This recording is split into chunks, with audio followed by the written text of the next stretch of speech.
Fantasy Football Pregame with Matthew Berry, served by Applebee's.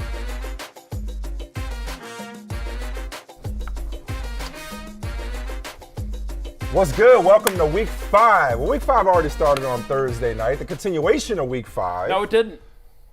That's right. This is the We're start just of gonna act Week 5. like that didn't happen. This is the start of Week 5. It was weird they didn't play a game on Thursday night, but Crazy. I was happy, and so welcome to the very start of Week 5. There have been no games prior to this moment. You know who he is. That's Matthew Berry. I'm Michael Smith, Lawrence Jackson, Jay Croucher. Shout out to our Peacock fam that rides with us, rides or dies with us. Yes, sir. Every single Sunday. And a special hello to all of you guys joining us on YouTube. Welcome to this here party. There is no better. Listen, you hear that already? Already, we got a question already. I was just going to say, ain't no party like a fantasy football pregame party because nobody answers more questions than us at the hashtag FF pregame. And already, oh, Matthew, that's just you. No, hang on. Now I'm tweeting again, too. To let everyone know. I heard they screwed us. I heard the ding. I was like, oh, we got a question already. It's Steven D'Agostino. Okay. Yeah, I should have done something with my burner account. You have a burner account? I have a burner account. It's Croucher JD. Okay, I'm about to say where you defend Like all Croucher Matthew JD. Berry's takes. Yeah. Hey, there we go. There we go. What's up, Kenny? All right, with Jonathan Taylor being on the snap count, should he roll with Moss instead? Yeah. Matthew, you've been on this for a couple of days now. Yeah, how about neither?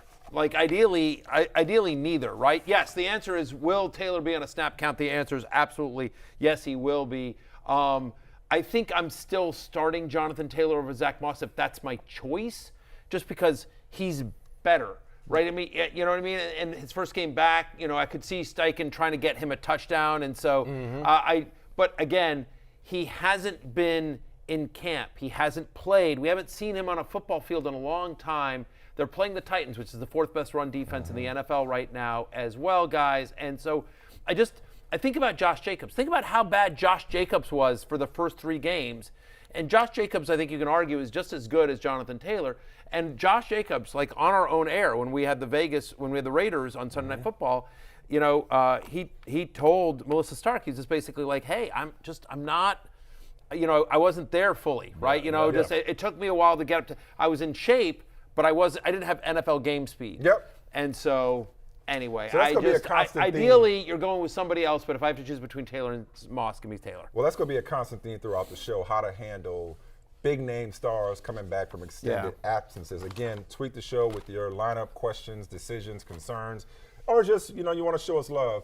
Hashtag FF pregame. So with that, as always, we dive into Week 5 storylines, not to steal your thunder, Jay Croucher, but we lead with your top storyline for Week 5. Yeah, a couple stat lines, Michael, from the 2021 season. 145 receptions, 1947 yards, 16 touchdowns. Pretty good. 1,811 rushing yards, 18 touchdowns. Cooper Kupp and Jonathan Taylor, they're both back today. They might be the best wide receiver and the best running back in football going forward. We don't know, but they make their debuts today. To me, that's the biggest story. Matthew? My biggest storyline, by the way, I agree. Like two guys that, it depended on where you drafted.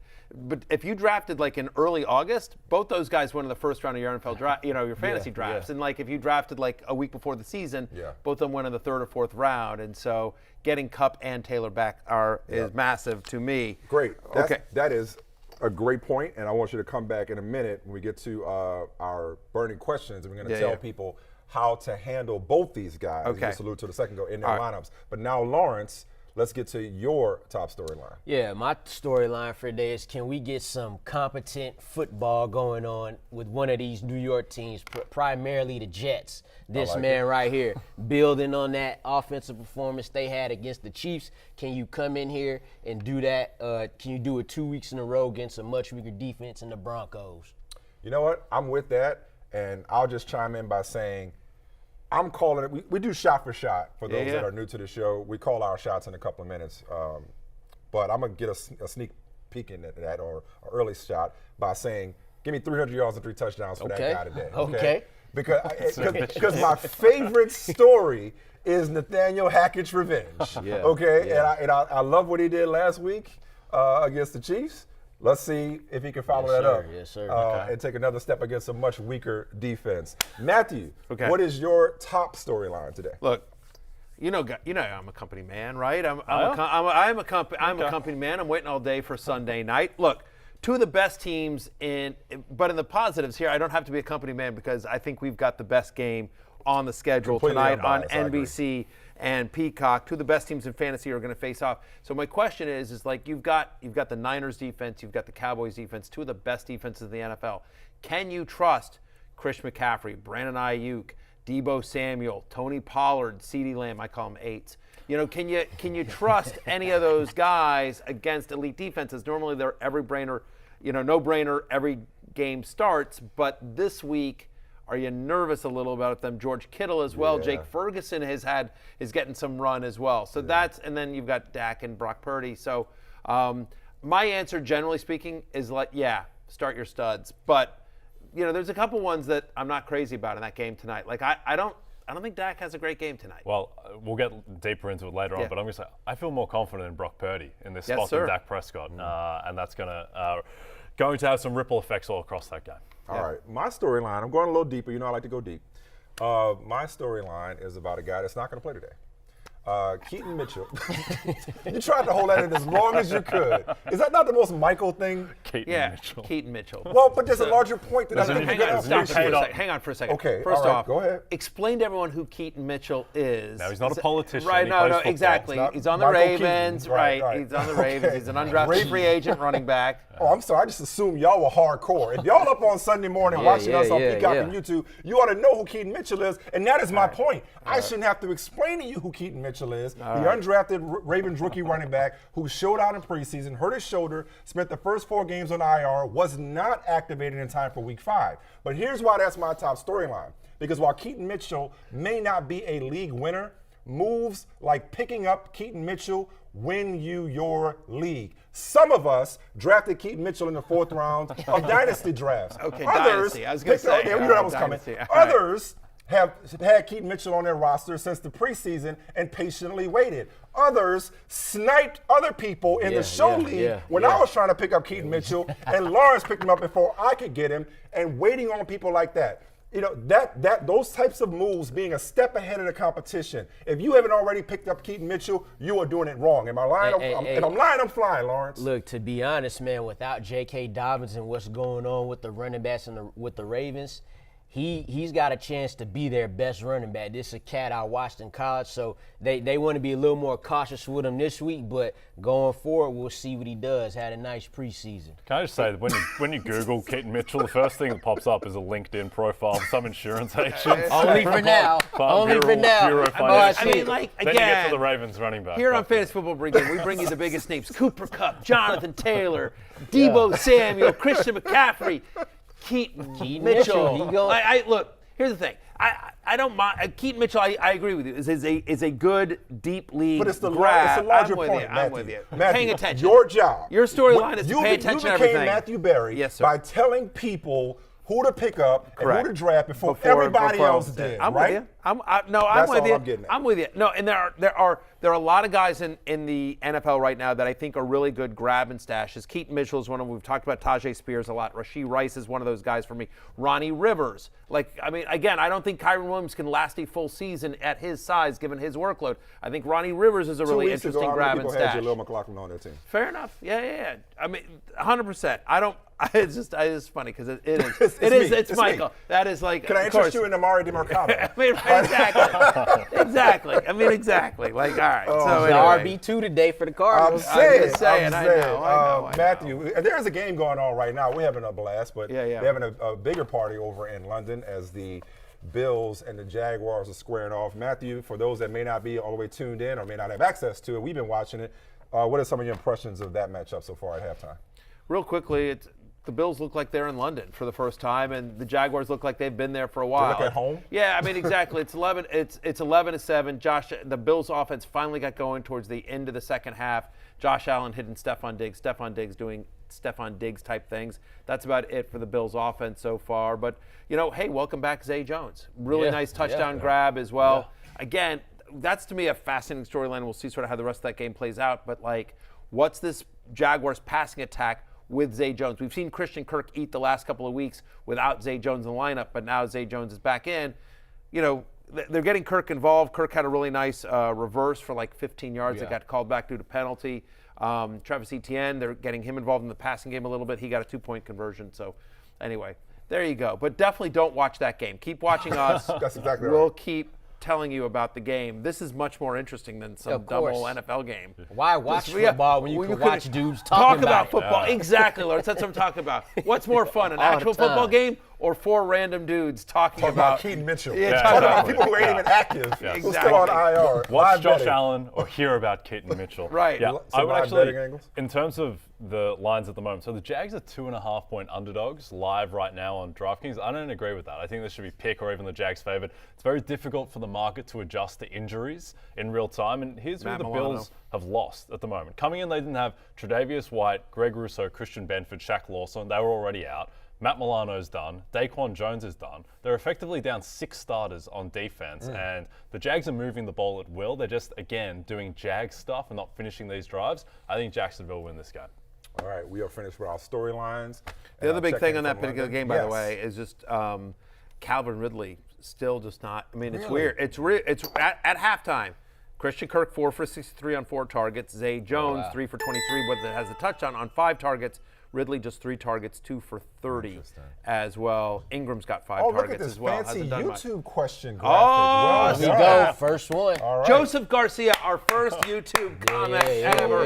Shout out, Joseph. Joseph. These 3 for non-PPR, Matthew. Tutu, Michael Wilson, or the returning Odell Beckham Jr. Yeah, I'm benching Odell Beckham Jr. there. I mean, I get it with Tutu Atwell just because you're concerned a little bit about, hey, you got Cooper Kupp and Puka Nacua, but Tutu Atwell is still going to be their deep threat. They're still going to take some shots there. I think Kupp is on a bit of a snap count, if you will. Michael Wilson, he's been getting work, 55 receiving yards each of the last 3 weeks, obviously off the big game.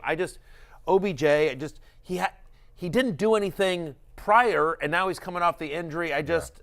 Give me the guys that I've seen actually be productive, and that's Tutu Atwell and Michael Wilson so far today. So, there you go. All right, let's keep it pushing into burning questions for YouTube. This might be our favorite part of the show, with the exception of the fact that, come on, guys, like, where's Lawrence? We on week 5 already, man. You're not an outdoor person, Lawrence? Is that what it is? We'll see.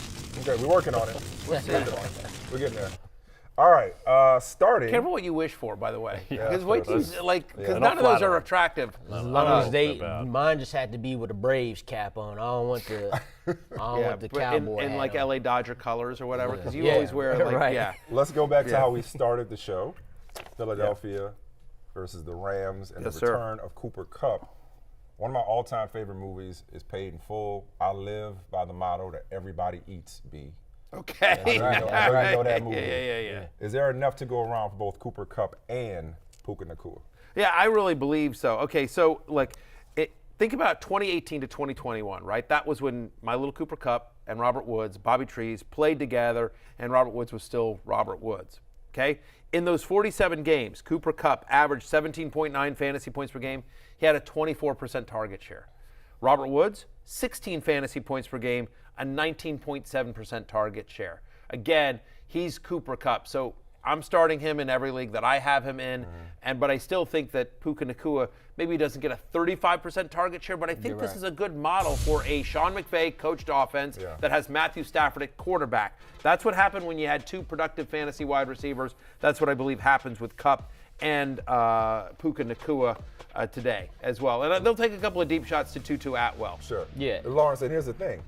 The off-season, post-draft, and preseason buzz about Puka Nacua was the Robert Woods comp that Matthew just alluded to. He was never supposed to be Cooper Kupp. He was always supposed to be Robert Woods in terms of his role in McVay's offense. Right, and you could live with that. I mean, just think about it.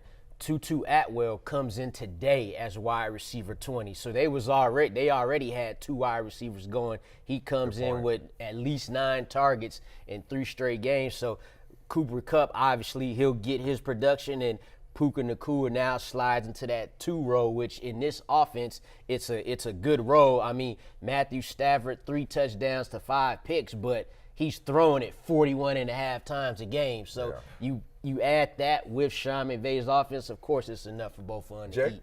Yeah, and look, right now on DraftKings, the receiving props for these guys, Cooper Kupp's at 58.5 yards, Puka Nakua's at 61.5. They both seem low to me. You're telling me that Cooper Kupp and Puka Nakua aren't going to combine for 120 receiving yards in a game where they're probably going to have to throw because they're 4-point dogs. Stafford throws as much as anyone. I think they both go over, and there's value both there. Philadelphia is 27th against the pass so far this year. It is a secondary that is beat up and is really struggling. Again, they're a bottom 5 pass defense, and so, again, and they're really good against the run as well. They're like just a much better version of Tennessee, which is like they've become sort of this pass funnel defense, which is, helpful for Cooper Kupp and Puka Nakua, maybe not as great for Kieran Williams. But they're a top 2 run defense through 5 weeks. I think they both might get 100 yards. Yeah, but I like the over. I like the over on both those guys because they don't know how to price it. Yeah, that's the problem. Exactly, it's guesswork. When no one's got any. Cooper Kupp might just go off. He might just have a full workload. He could just be 100 yards and be the old Cooper Kupp. I find it difficult. You're going to go 0 for 2 there. For those 2 guys. Yeah. All right. I think we got a question on this game before we move on from YouTube. Thank you.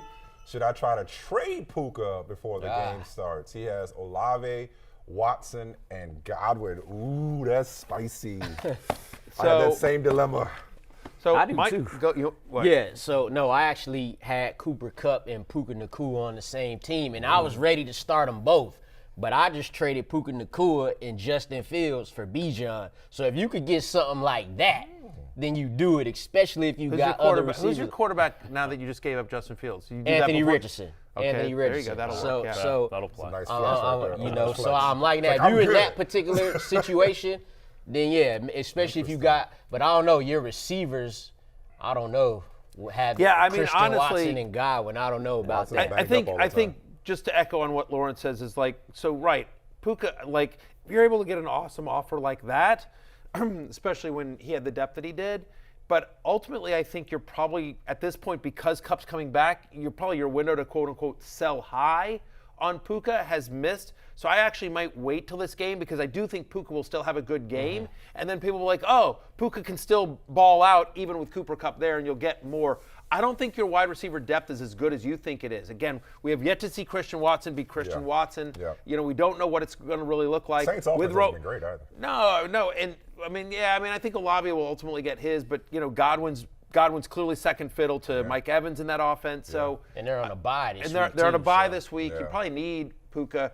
Again, Christian Watson should be better on Monday night, but and again, we haven't seen it yet. We're 4 weeks in. He's been hurt, and then he didn't do much last week. Christian Watson might just be an injury-prone wide receiver too, because Romeo Doubs might be the guy in that offense now. Yeah, I love it. Okay, let's keep it pushing and move back to the return of Jonathan Taylor. And let's unpack this a little more. We answered a viewer question earlier, Matthew. But if you have Jonathan Taylor, and Jay just referenced what he did a couple years ago, so we know what he's capable of. Don't you kind of have to start him? I mean, would you go? Is it a stretch to call him a lineup lock, even in his return from this absence? He's still Jonathan Taylor. He's still Jonathan Taylor, but he's my running back 24, so that's not a lineup lock. That's barely an RB2 in 12-team league. So he's basically a touchdown dependent flex, I should say. Diana Rossini reported earlier that Taylor's expected to be on a snap count. Indianapolis is going to ramp up his workload this month, as we talked about earlier in the show. Again, it's just we haven't seen this guy play football, and it's different. It's one thing to be in shape; it's another thing to be in NFL shape. And so, and it's such a tough matchup. So he's on a snap count. He's playing a Titans defense that's allowed the 3rd fewest rushing yards to running backs this season, giving up just 3.1 yards per carry to opposing running backs as well. I think it's they probably get him into the end zone. They try to get him into the end zone to welcome him back. So that's what you're hoping for here. But not that the devil needs an advocate.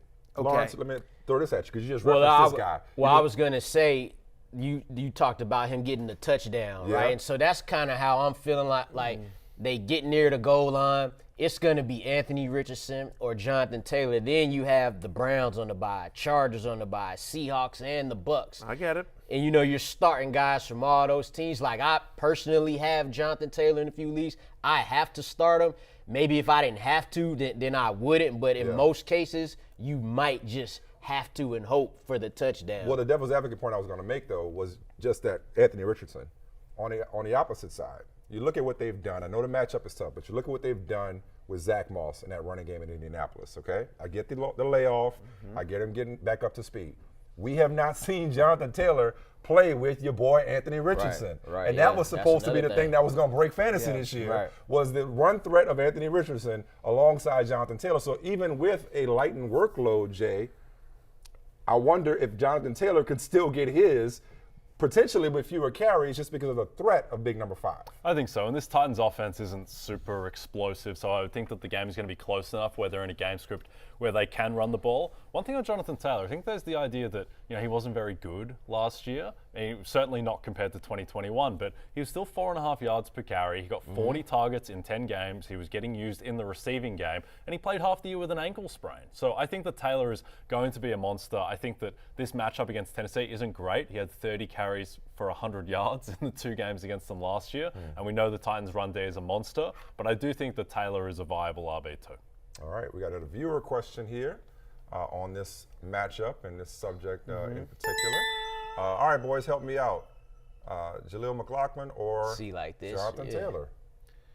Yeah, I'm still going with Jonathan Taylor in this particular case, just because, again, we still don't know officially what's going to happen with Javonte Williams as well. And it's not like McLaughlin has a great matchup against the Jets. I mean, so it's just like, even though I expect Taylor to be on a snap count, I don't know that he gets a significant. I think that he probably gets about as many touches as McLaughlin.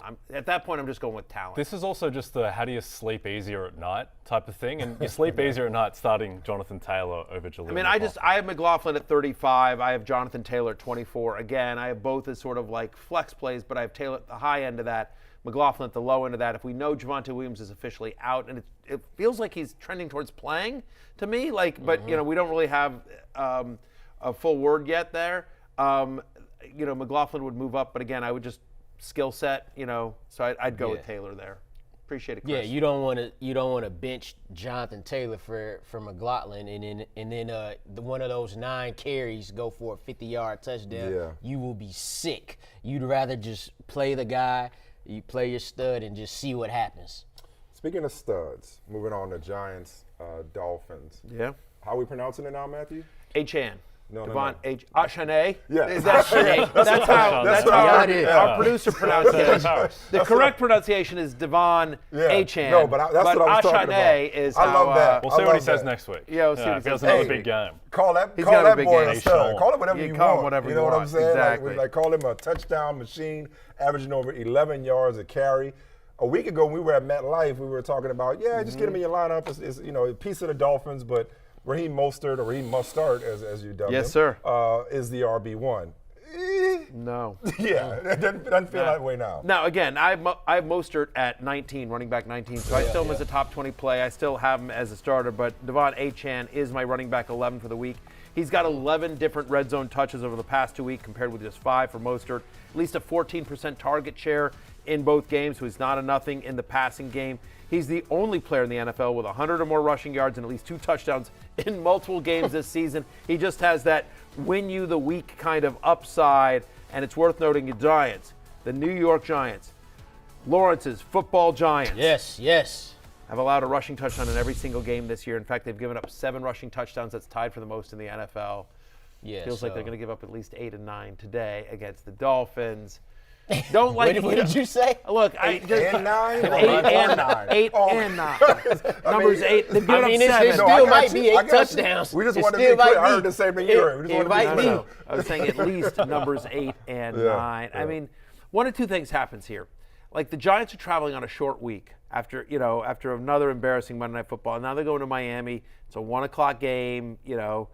Weather's turning a little bit, but it's a 1:00 game in Miami early in the fall. And they had a Saturday night in Miami.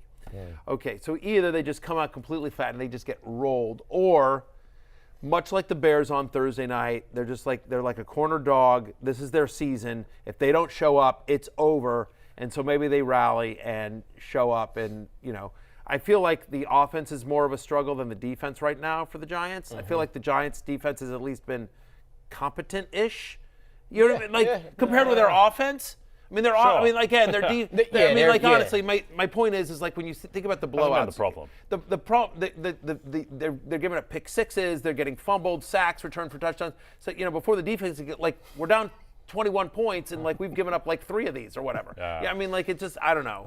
The issue with the corner dog thing is it's one thing to be a corner dog against Emmanuel Forbes, and it's another to be against Tyreek Hill and Tua and Jalen Waddle. I think the Giants are in huge trouble today, just mainly because of the offensive line. But I agree with Achane. The thing with Achane, that if you do have Achane on your team that you love, is that Mostert fumbled twice last week, and that's the type of thing that changes a depth chart. Yeah, I think Achane, he's the running back one. You like to see him, I like to start seeing him start the game and, get a little more cushion as far as touches go, but he'll definitely continue to be the more efficient back at this point. All right, another YouTube question. Shout out to YouTube, man. YouTube showing up. Okay, PPR needs 2 running backs, Jacobs, Montgomery, or Achane. I tend to prefer Achane. By the way, playing with the Tua Tyreek. I think he's playing. He's either. I thought he's playing against. Playing against. Okay, okay. I'm about to say that's a lot of Dolphins. Going against Tua and Tyreek. Okay, going against it. Okay. Here's what's great. I don't think you can screw this one up. Actually. This is going to sound crazy. I actually think I'm benching Achane. Too many Dolphins for you? I have Jacobs at 6 against the Packers. Green Bay is the 3rd worst run defense in the NFL over the last. They're 30th in terms of rushing yards allowed to opposing running backs so far. And Dave Montgomery with no Jahmyr Gibbs. I had Dave Montgomery at 5. Yeah. He's going up against Carolina, which is 27th against the run over the last 5 weeks. 40 carries. Exactly. I mean, Montgomery and Jacobs are both going to eat. And Achane, again, I think you're playing the Tua Tyreek stack. I get that.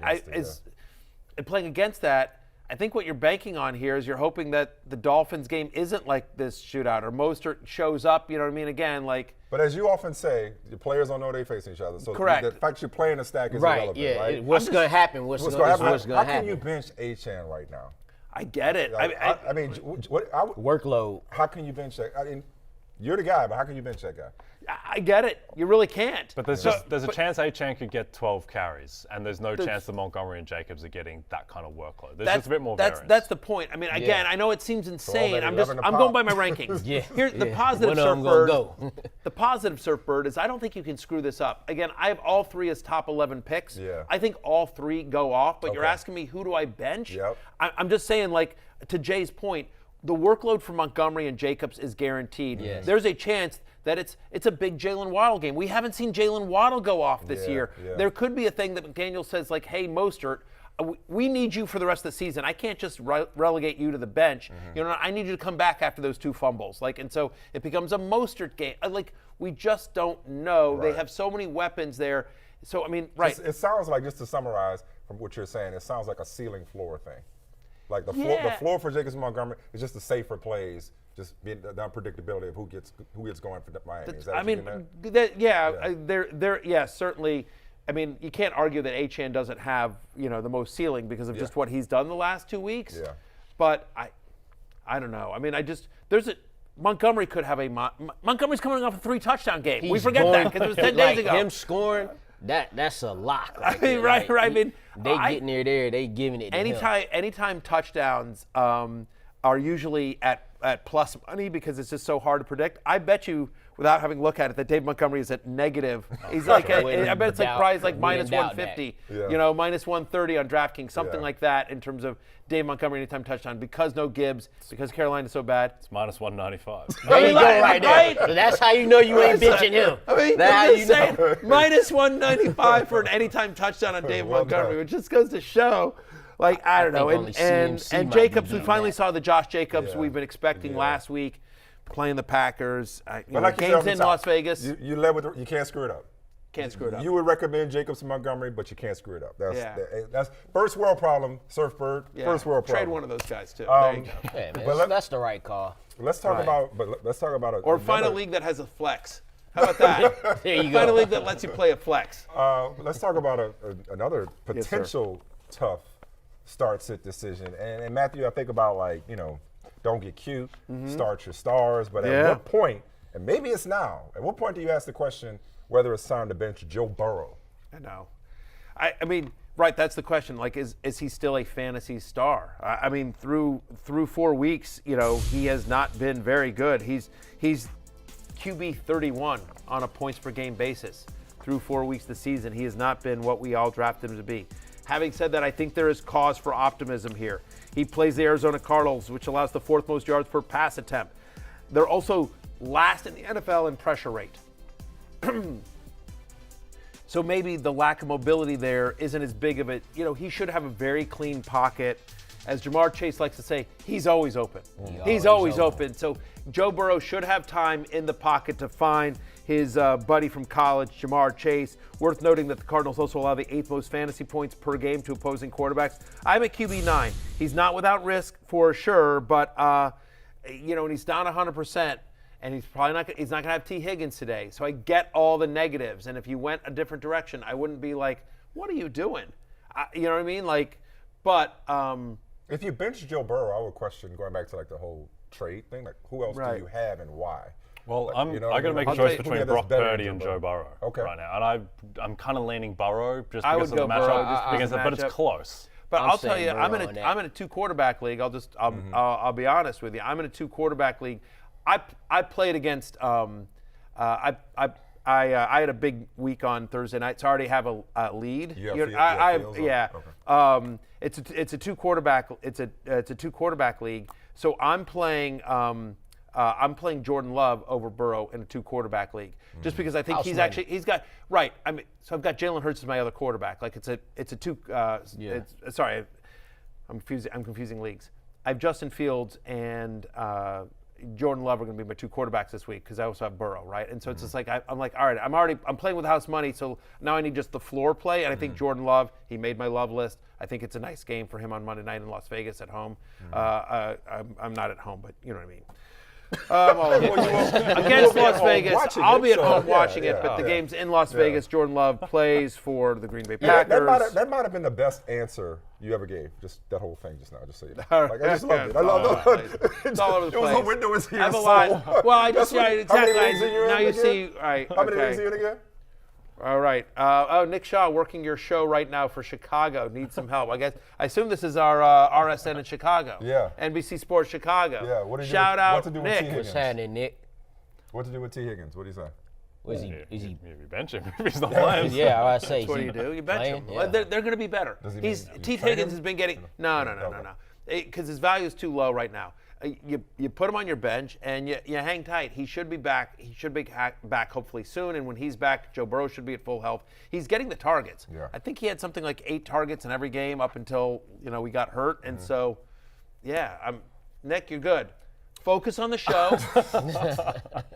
Higgins on your bench. Here's the thing with the Bengals. It's going to flip at some point. Yeah. Joe Burrow is going to turn back into Joe Burrow. We just don't know when it's going to be. Well, they got to flip today. Well, because the way I'm feeling, like Matthew, like you said, it's against the Cardinals, who's giving up the 8th most points in fantasy. So it's like, all right, you would have liked for them to look better against Tennessee, right? They didn't, but let this play out. Let this week play out, because this is a team that you could obviously win the game. You could rack up some numbers this game. If it looks like it's been looking this week, then it's like, all right, we got to look at some other options. Okay. I was asking you, how many leagues are you in? 17. You're allowed to confuse leagues. Yeah, no, thank you. Sorry, that's 17 leagues. No, there's a lot going on in 17 that leagues. Yours. And most of them are super flex, too. That's the other thing. Oh, yeah, a lot of decisions there. Yeah. You know what you need? What's that? A shot. Yes, sir. Okay, let's take some shots. And for those, again, that are new to this here party, we're calling our shots. These are predictions that we feel super confident in. But they're bold predictions. They're not your garden variety boring predictions. Yeah. Jay, lead us off. Taking the New York Jets to win outright as 2.5-point dogs in Denver. That line implies that the Broncos are a better team, neutral field than New York. I disagree with that. I think this is an elite defense going up against a terrible defense. And I think Zach Wilson might have figured something out on Sunday Night Football. Cheers. Matthew, what you got? So just speaking, Surfbird, this one's for you, but I say Dave Montgomery finishes as a top 5 fantasy running back again. No Jahmyr Gibbs. He's been officially ruled out along with Amon-Ra St. Brown, my ride or die. So going up against the Panthers' 27th ranked run defense, it's a lot of David Montgomery today. He gets into the end zone at least once, maybe twice, top 5 fantasy running back today. Salute. Lawrence, what you got, cheers. Cris? Yeah, I'm going to go with Lamar Jackson scoring his third straight game with 2 rushing touchdowns, right? Funny. He's got 38.5 of the team's rushing attempts inside the 10-yard line. He's got the highest odds for any time touchdown in this game against the Steelers at plus 135. So I'm going Lamar Jackson doubling up, tripling up on 2 rushing touchdown games. Let's get it. I like it. All right. Y'all mind if I get 2 for 1? Because I'm just fascinated by these Cardinals. Breakout QB Josh Dobbs. Give me 250 yards passing and 50 yards rushing for Josh Dobbs. Okay. Josh Dobbs, all Okay. right. It's giving Derek Anderson vibes. Like, where the hell did this come Yeah, from? yeah, You know yeah. what I mean? And Michael Wilson continues his upward trajectory to the tune of 100-plus receiving yards. Every week he's gotten more and more involved, more and more productive. Josh Dobbs and Michael Wilson. Start him if you got him. Can we say breaks out? I think he's already broken out. No, They screwed you on the I didn't write Chiron. that. I know. didn't write that. No, I said Chiron got breakout screwed you. QB Josh Dobbs. I'm with you. Yeah, as he is broken out. He's already a breakout QB. Yeah, I got you. Yes, sir. I got you. All right. My next one here is sort of for Lawrence, but he's got the wrong guy on his shirt. How about Breece Hall? Finally has no snap count as well. Going up against Denver, I say Breece Hall takes over the Jets' backfield. Dalvin Cook has not looked great so far this year. Breece Hall, top 15 fantasy running back, and a lineup lock the rest of the way.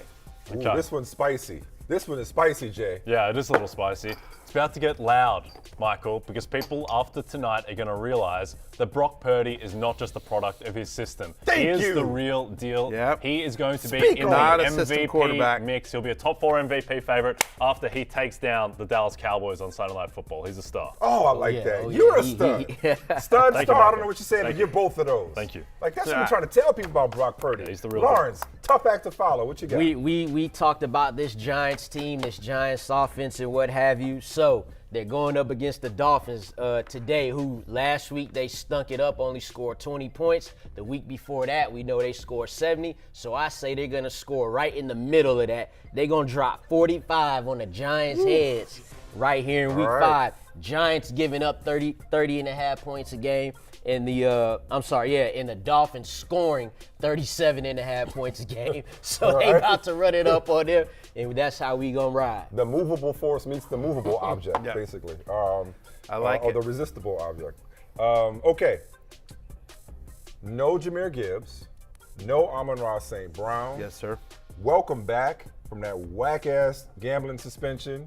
Jamison Williams. Yeah. Give me a 50-plus yard touchdown reception Ooh, I for like J-Mo that. in his return. Welcome back, brother. I like it. I like that. I think you'll also see a lot of Sam Laporta, and Khalif Raymond, by the way, could be kind of sneaky today. You know Josh Reynolds will get his as well. But here's my last one here. Jamar Chase. He's always effing open. You guys know that. He's always effing open. Also, by the way, full disclosure, it's a proud investor, FantasyLife.com. FantasyLife.com investor Jamar Chase goes for 100 yards and a touchdown as the Bengals offense gets back on track against the Cardinals. Jamar, welcome back, my friend. Okay. Yes. My last one. So the Pittsburgh Steelers feels like they're having the year from hell, nothing really going right, just got blown out by the Texans. If they win today, they're in first place in the AFC North. They're 4.5-point dogs at home to Baltimore. Baltimore's really banged up. I think the Steelers shock the world, win that, move into first place. I dig it. All right. Lawrence. My last one. This one kind of crazy because we know how the Chiefs are with their receivers. So I'm gonna go with Sky Moore scoring a touchdown today. Right, he's tied with the highest odds of any Chiefs receiver with Rashee Rice at plus 245. He's played 62.7% of the snaps so far this season. That's tied for the lead with Chiefs receivers with MVS. So with this game total being 52.5, one of these Chiefs receivers is scoring today, and I'm banking on it being Sky Moore. Man, that's some serious thought you put into that, brother. I like how your brain works. Yeah. Houston, man, they're a problem. They're real. I cannot Houston. get enough of this Texans passing game led by C.J. Stroud. And Nico Collins and Tank Dell have kind of had this your turn, my turn thing going. Today's Tank's turn. 7 for 75 and a touchdown for Tank Dell today. Especially, by the way, I like that call, especially when you figure like A.J. Terrell's probably going to be on Nico Collins. Tank might eat. I like that call. All right, let's take a break. We're going to keep drinking. Appreciate y'all joining us on Peacock and YouTube. Yeah. Shout out to YouTube. There he is. There you go. He ready to go. All's well that ends well. My man got paid. My man is healthy. My man is smiling. You see that smile? That's like, yeah, I just got the money. That's a 26 whatever million guaranteed smile right there. Welcome back, Jonathan Taylor. All is right with the world, and all is right here on Fantasy Football Pregame. Come on back.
All right, the ins and outs are in, as you see there. Derek Carr up. Saquon Barkley once again out, down. Ramondre Stevenson's active. Jahmyr Gibbs, as mentioned earlier, is out. Act accordingly. Justin Hill active for Baltimore. Also going back to Detroit, Amon-Ra St. Brown is inactive, while Josh Reynolds is active, and of course Jameson Williams returning from suspension. Wan'Dale Robinson active for the Giants. Ex-Giant, once upon a time, Odell Beckham makes his return for the Baltimore Ravens. Those are some of the key inactives there from Welcome the early back, window. Jameson Williams. Also, by the way, a weird thing from the Saints. Apparently, Cris Olave getting his ankle looked at in the pregame warm-ups. Just something to keep an eye on there. Particularly after his game last week. Yeah, just something. Anyway, I'm a little nervous there. Just, you know what I mean? Like, just keep an eye on reports. We'll keep track of it as well, actually. You know what? Actually, you don't need to worry about it. We're going to do that for you here. Just keep watching That's what us. we're here for. We'll let you know if you need to get rid of Cris Olave All right, here. so Saquon is indeed out. Who should we pick up on waivers here? Okay. Among Chuba Hubbard, Zeke Elliott, Gary Brightwell, or Justice Hill? Okay. So it says Jacqueline DiAgostino. It says, come on, Steven, help me out. There's some bias here. Somebody skipped the line here. pretty sure this is our producer's wife. Sister. Or a sister. It's one of the two. Same thing. One of the two. Well, she's got the same last name. The, You don't know. the boss of you either way. Could be either way. Yeah, Could be either way. Somebody who's Steven's questioning, engaged. you She's not need yet to get married. into the show. Is what we're doing here. We're, happy sister, happy life. As the yeah, I song don't goes. Yeah. Boy, this is. By the way, and for being the sister of our producer, she should have a better team because this is pretty ugly. Saquon is officially out, Jacqueline. It's about waivers, though. I It's just guess. about waivers. So it makes it a good league if slim I pickings. guess Justice Hill. Yeah, go Justice Hill. I mean, like it's maybe Chuba. I think it's Chuba. It's either Chuba or Justice Hill for me. I'll say Chuba, I guess, just because I think the matchup is better, and I just don't think I think there's with Baltimore at least you've got Lamar, you've got Gus. There's too many other weapons on the ground. Like I don't think Miles Keaton Sanders Mitchell is coming all back that. soon. Yeah, exactly. Not today, though. Not today. All right, Jacqueline, we all agree Chuba Hubbard is your choice there. All right. Sad. We got another question? Potential for another family member? No. Okay. Better Harrison flex option Daniels. this week, Matt Breida with Saquon out, or Josh Reynolds with Amon-Ra out. I'm going with Matt Breida here. Just I get it with Josh Reynolds, right? Again, but I think it could be Laporta. I think it's a big David Montgomery game. I think Matt Breida actually looked pretty good. You can actually run on Miami. Yeah. They don't scare you at all. They're a bottom 10 run defense so far this year. The Dolphins are. My expectation is on the road at Miami, they're going to want to feature the run game as much as possible to try to slow down that game, slow down that offense of the Dolphins. So I'm going to go with Matt Breida here. Yeah, it's a starting running back against the I think the one touchdown that the Giants scored today is going to be Matt Breida. Yeah. Fair enough. Touchdown the Giants scored. Yeah. That's cool. But many of you probably are scrambling right now, so let's look at the waiver wire. Yeah. And some deeper league running back ads. Who jumps out to you here, Lawrence? We just talked about it. Covered Well, Matt Breida, yeah, we Matt Breida last week. He there's no the last question had Gary Brightwell. Oh yeah. So he's not involved much. Go Matt Breida, get that one touchdown, 8-9 points, whatever. Jaleel McLaughlin, we still don't know if Javonte Williams is gonna go, so I wouldn't be too sure about that one just yet. Tajay Spears, though, I mean, that just feels like the long play, right, Matthew? Yeah. Should he still be available in this many leagues? He should not be. Yeah. He should not be. I mean, honestly, like, again, I mentioned Ronnie Rivers as well as just kind of a deep league stash. Spears is the one that sticks out to me there. I prefer McLaughlin to P. Ryan, who just hasn't done much as well. We talked about Hubbard there with Jacqueline's question, but I don't think Miles Sanders is impenetrable in terms of just trying to figure out a way to playing time. Tajay Spears needs a Derrick Henry trade or injury. How many times have you used impenetrable on fantasy football pregame? I think that's number one, actually, because I would have kept track of that in my brain. It's kind of like gargantuan. It's one of those words you always want to use in a sentence if you can. Yeah, 100%. Yeah. I know. I'm gonna get myself in trouble. I saw your wheels turning on impenetrable. Well, and I'm like, oh boy, and where's this going? It's just like, well, there's other, there are other versions of that word, and I was just like, anyway. Where's it going with this? I saw the wheels turning. Anyway, Anytime Matthew does this, I'm like, okay, what's coming? What's coming? All right, let's hot change playing here. nice, Let's Steven. hot change here to wide receivers. Nice. All right, who jumps out here to you, Jay? Tyler Boyd, he's the one, particularly with T. Higgins injured. He becomes Joe Burrow's number 2 wide receiver. I think Rashee Rice is interesting more long-term. Josh Reynolds is a viable waiver option today if you need help at wide receiver, but Tyler Boyd's the one here for me. I think this is a much better list, obviously, than the running backs here. Like, all these guys are really interesting to me. Gallup is getting more run. We've seen Wan'Dale Robinson continue to increase his snap count. We've talked about Michael Wilson a lot on Fantasy Football Happy Hour throughout the week. I think Rashee Rice gets into the end zone today. How about that for a bold prediction? I think Rashee. So it just depends on sort of what do you need. Do you need someone for today, or is this for someone that you need for the rest of the season? Because if you need someone today, then Tyler Boyd, Josh Reynolds makes a lot more sense. But for the rest of the season, give me Rashee Rice, Michael Wilson, Wan'Dale Robinson, those guys. And I think Wan'Dale Robinson would be interested too. Played 64% of the snaps last game, up from 22 the week before. That shows he's getting more healthy. And if this game goes how we think, then, a lot of little check downs could go to Wan'Dale Robinson. He's that type of guy to get it short and take it long. Understand that Wan'Dale Robinson is somebody that this current administration, Joe Shane and Brian Daboll, used a second-round pick on, and he hasn't been healthy, but he's a slot guy. If you know anything about Brian Daboll's offense, if you think back to the time in Buffalo and how Cole Beasley would get like 100 targets every year, or just in terms of what they're trying to do with Waller this year, or even last year, with Richie James and some of the guys they had in the slot, Wan'Dale Robinson is somebody that I think that if the Giants can figure out their offense and their schedule does get easier, he'll be a thing this year. He'll be a thing this year. Let's highlight a couple of QB tight end streamers. I already called my shot earlier on Josh Dobbs, who's QB2 in points per game. Can't believe you couldn't get Keaton Mitchell on the deep waiver league ads. The Ravens just taking their time with him. They're just I know. taking their time. I'm just saying, like, you couldn't even get the producers to throw you a bone with throwing Keaton Mitchell on the full screen there. Yeah, like you give enough time to Keaton Mitchell. But yeah, I'm seriously, Josh Dobbs, like he should be starting for a lot of you instead of forcing bigger names in there. And Jonnu Smith, 3 straight games with at least a 20% target share. Matthew, why is Jonnu Smith the preferred tight end over Kyle Pitts? Please answer that for me. You just said it. I don't know why he is. I just know that he is. Yeah. He's getting more targets. He's running more routes. He's got more receptions. And the theory I floated out. Houston, team the Tennessee connection. Maybe? Yeah, I mean, like also just he's a bigger, more physical-bodied guy. I floated this theory, and by floating this theory, it's Evan Silva's theory. It's not my theory at all. But I just repeated it on the show this week, which is Evan has a theory that like Arthur Smith doesn't like Kyle Pitts. Like in terms of what they. It's personal. I don't know that it's personal. Just in terms of like they're a physical team. They're a run-first team, and so you just think about the kind of player that Jonnu Smith is, and then what Kyle Pitts is, and just Jonnu Smith is just a bigger-bodied guy, and just somebody that put him out there on blocking downs and exactly, and then Pitts is just a glorified wide receiver, and he already has one in Drake London. They didn't like. What's he need to do with another one? Exactly. So it's just all facts. Anyway, facts. But we'll see.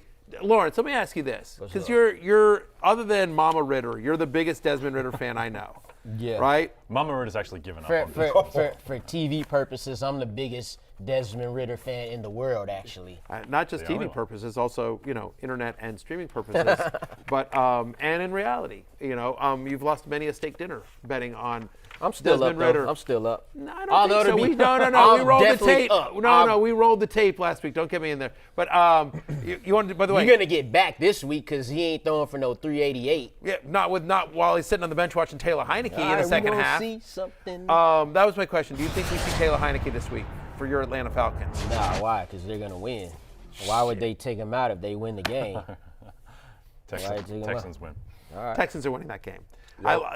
Texans, by the way, I mean, the line keeps moving, but Houston's still 2-point plus two. So, yeah, I'm just telling you right now. Are we doing this? Yeah, I made one. I see that's mine over there. We'll say the best for last.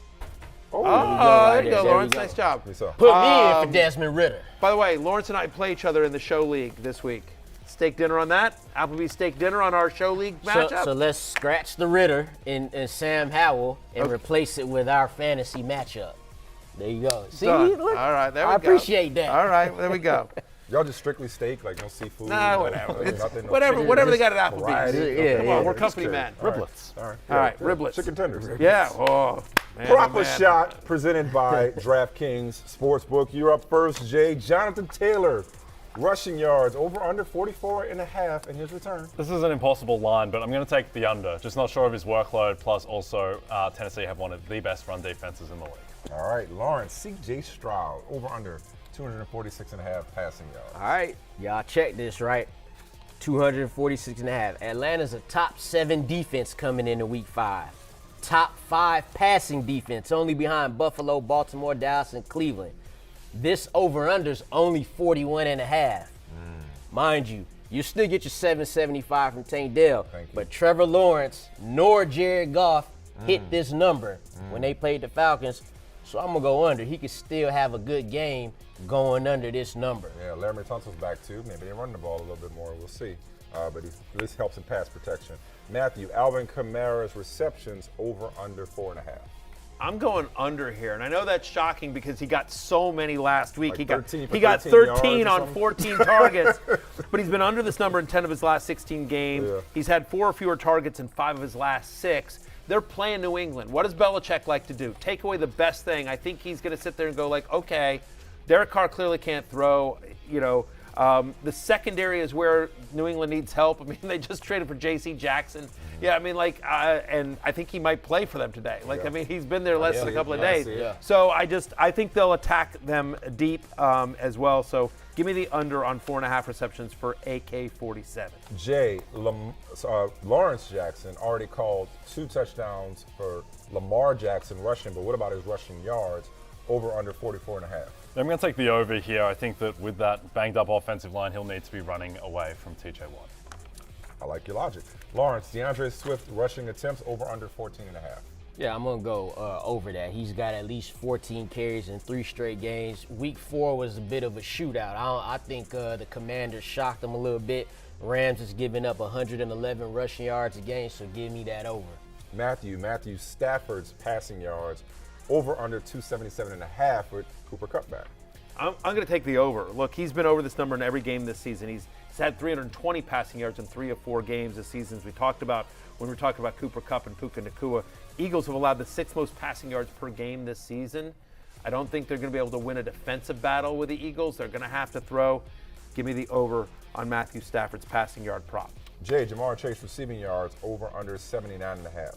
Taking the over just has to happen for Chase at some point. And he showed in that Rams game that he can do it. He can go comfortably over even if Burrow isn't 100%. I do think Chase will finally have a good game today. Lawrence Brandon Ayuk's receiving yards over under 62.5. Yeah, I'm going over on this easy. The Cowboys are giving this up to Michael Wilson and Garrett Wilson, and then they've also played the Giants and Patriots, which we won't even count them. Ayuk is averaging over 106 receiving yards per game. Give me this over. Matthew, Kirk Cousins passing attempts over under 39.5.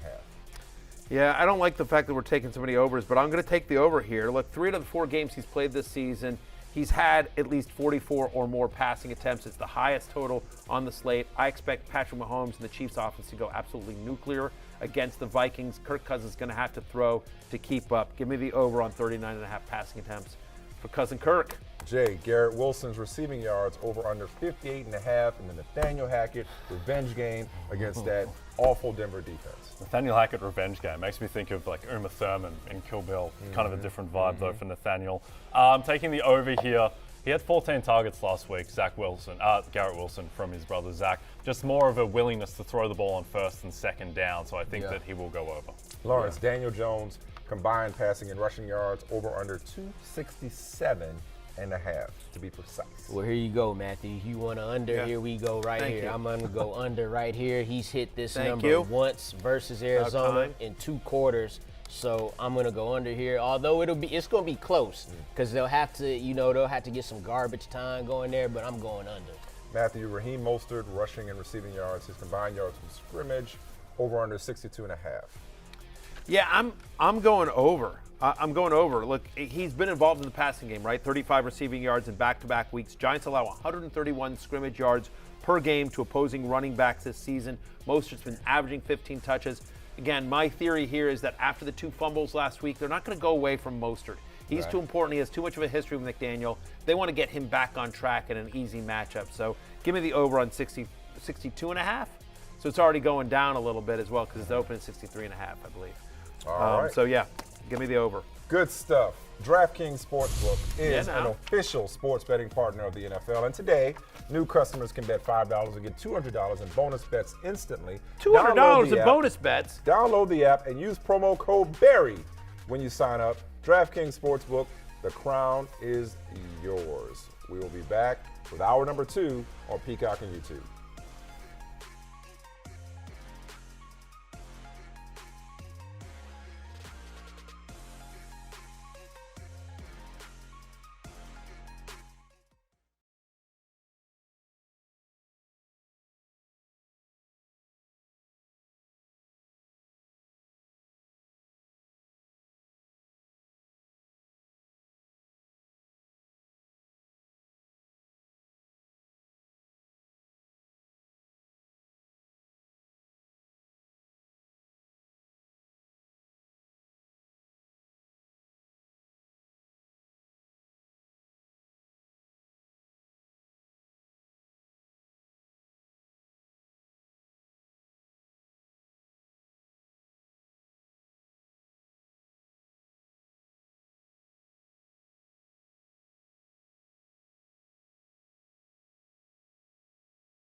Basketball season is almost here, and that means one thing. It's draft season. Get the Rotoworld Basketball Draft Guide, which includes all the rankings, player outlooks, and projections you need to win your league this year. Go to NBCSports.com to get your draft guide now and use code HOOPS23, HOOPS23, to save 20% off and receive a $10 Fanatics e-gift card.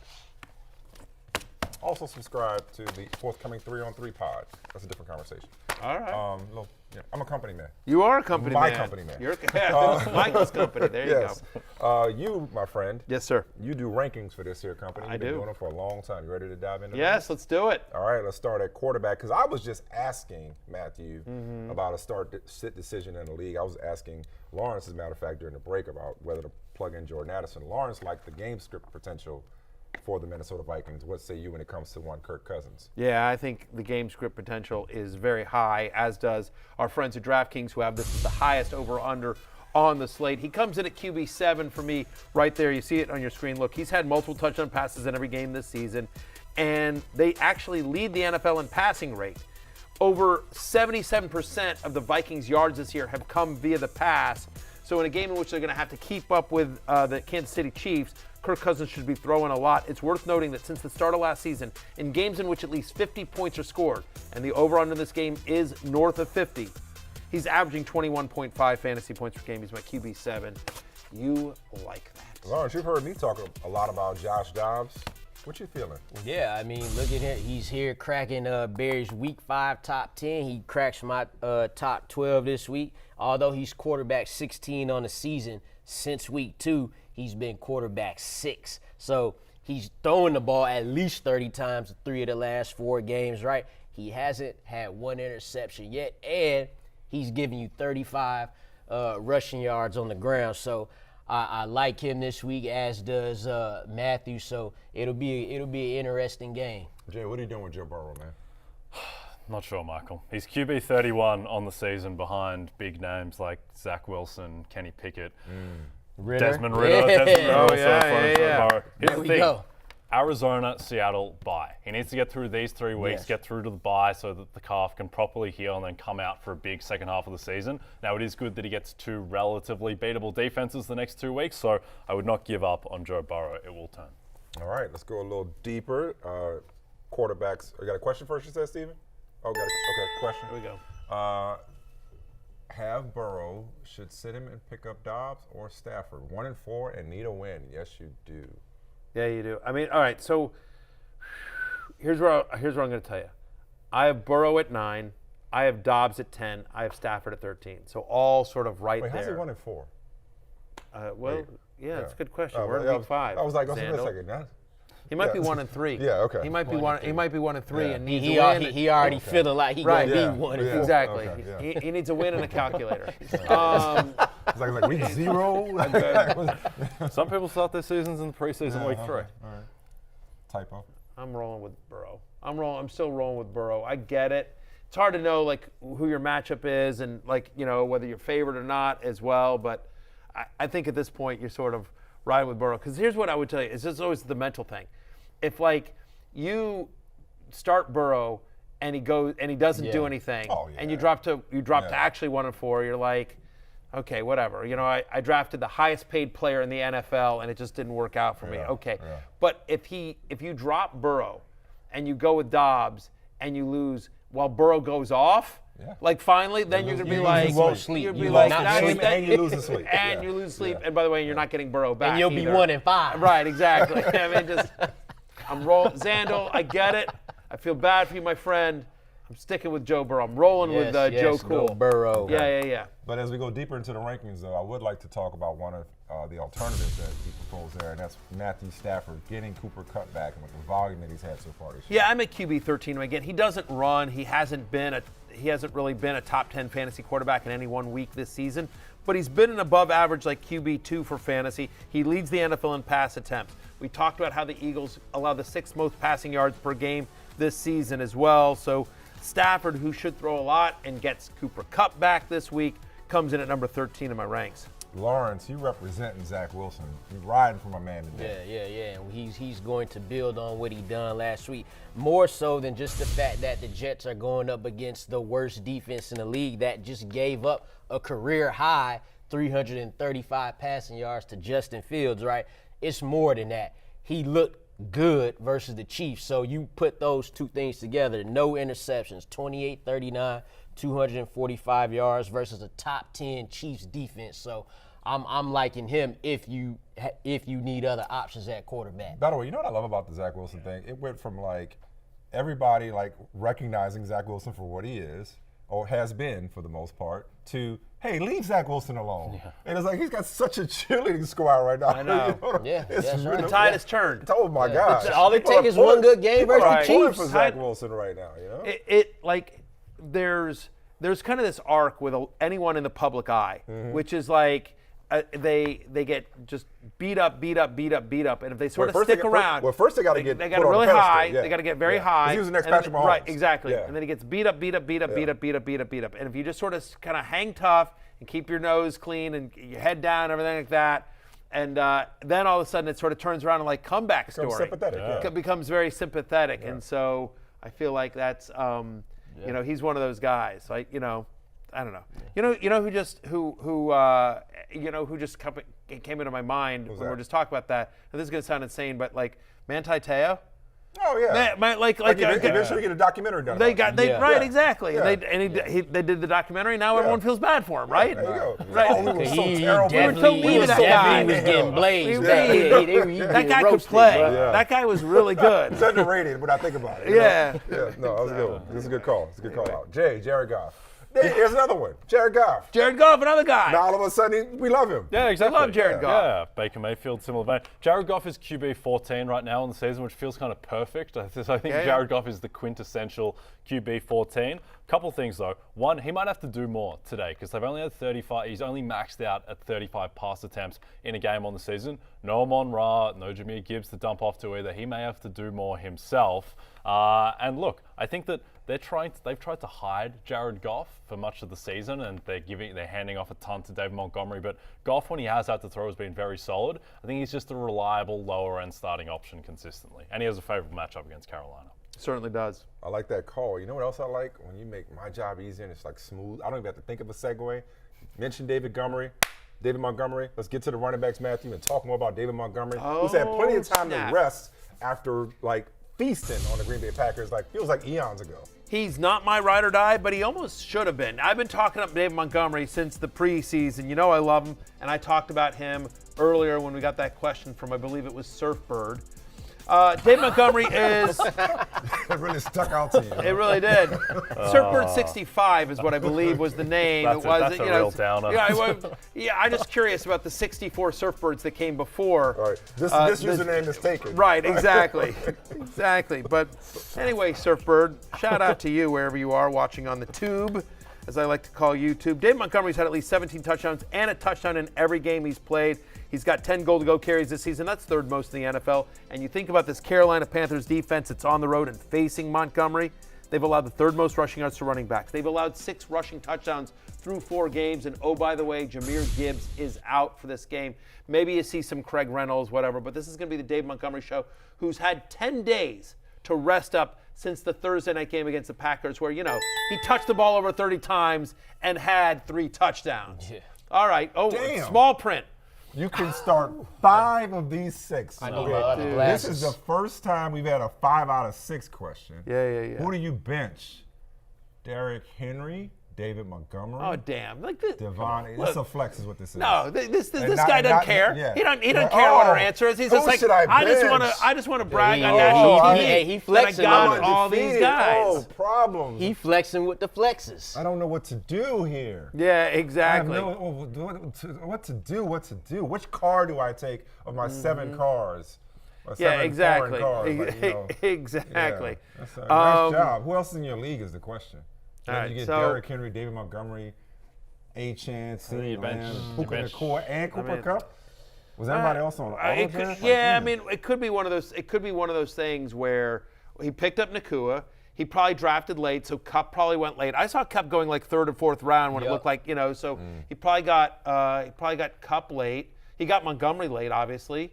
Achane was a late pick too. So this guy did a good job. All right, good Greg. He's probably watching us because we talked up Achane in the preseason. We talked up Nacua. The only thing better than your fantasy Dave team Montgomery. is your beautiful family, Greg. There you go. That's good. Shout out to the fans. Shout out to the fans. All right, so we've stalled long enough. I'm going to make a call here. Definitely was stalling. Yeah, for sure. Cooper Kupp is who I'm benching. As crazy as that is, here's the thing. He's the biggest unknown.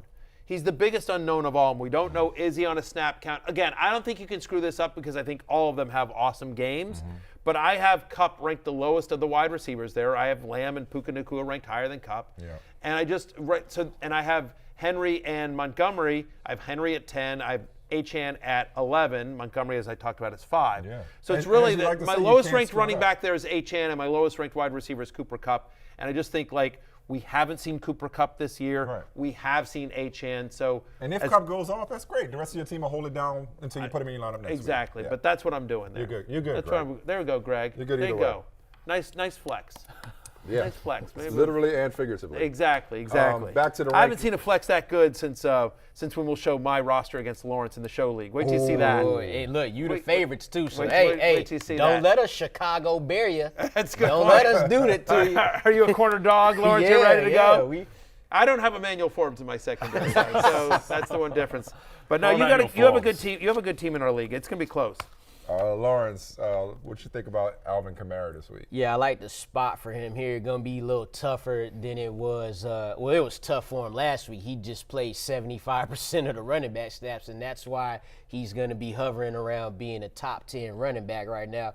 The over-under in the Saints-Patriots game is 38.5, so that lets you know, grind it out, run type of game. Derek Carr with the shoulder. He had 11 of the Saints' 19 carries last week, and of course we know how he caught the 13 of the 14 targets. So I like him in this spot here. All right, Jay. I thought we would be talking about Cam Akers. Yeah. At least for the first half of Me the too. I season. drafted Akers a lot. I mean, a lot of people did. I really cannot likewise. believe how things have turned in that Rams backfield. No. What'd you have Kyron Williams? Number 3? You haven't seen number 3 running back? I mean, he's It's getting just unbelievable. massive workload, right? It's unbelievable, Yeah, right? and I think that with Cooper Kupp coming back, that's actually going to help him in a way because he's already getting all the carries anyway. So just Kupp coming back makes that offense better overall, more red zone opportunities, more touchdowns. But I'll tell you just real quickly on that, one thing that you just see me doing this on the screen, right? Just so you know, like, again, you mentioned 17 leagues, so I'm making sure. Yeah. But, so I have a lot of Amon-Ra St. Brown, as you might imagine. He's my ride or die. I had him much higher than consensus. So I always go by my rankings when I draft, and so I have a lot of Amon-Ra St. Brown. I knew he wasn't going to play this week, so he's on my bench in a lot of leagues. But there are some leagues where I have an IR spot. So now that he's officially been ruled out, what I'm doing there is I'm putting in my IR spot, and I've just been grabbing Ronnie Rivers and Rashee Rice and just guys like that. Go ahead and see, use those roster spots, right? That's just always kind of a little fantasy football life hack, if you will. It's just again, you never know if somebody, that's how I round up with Jerome Ford.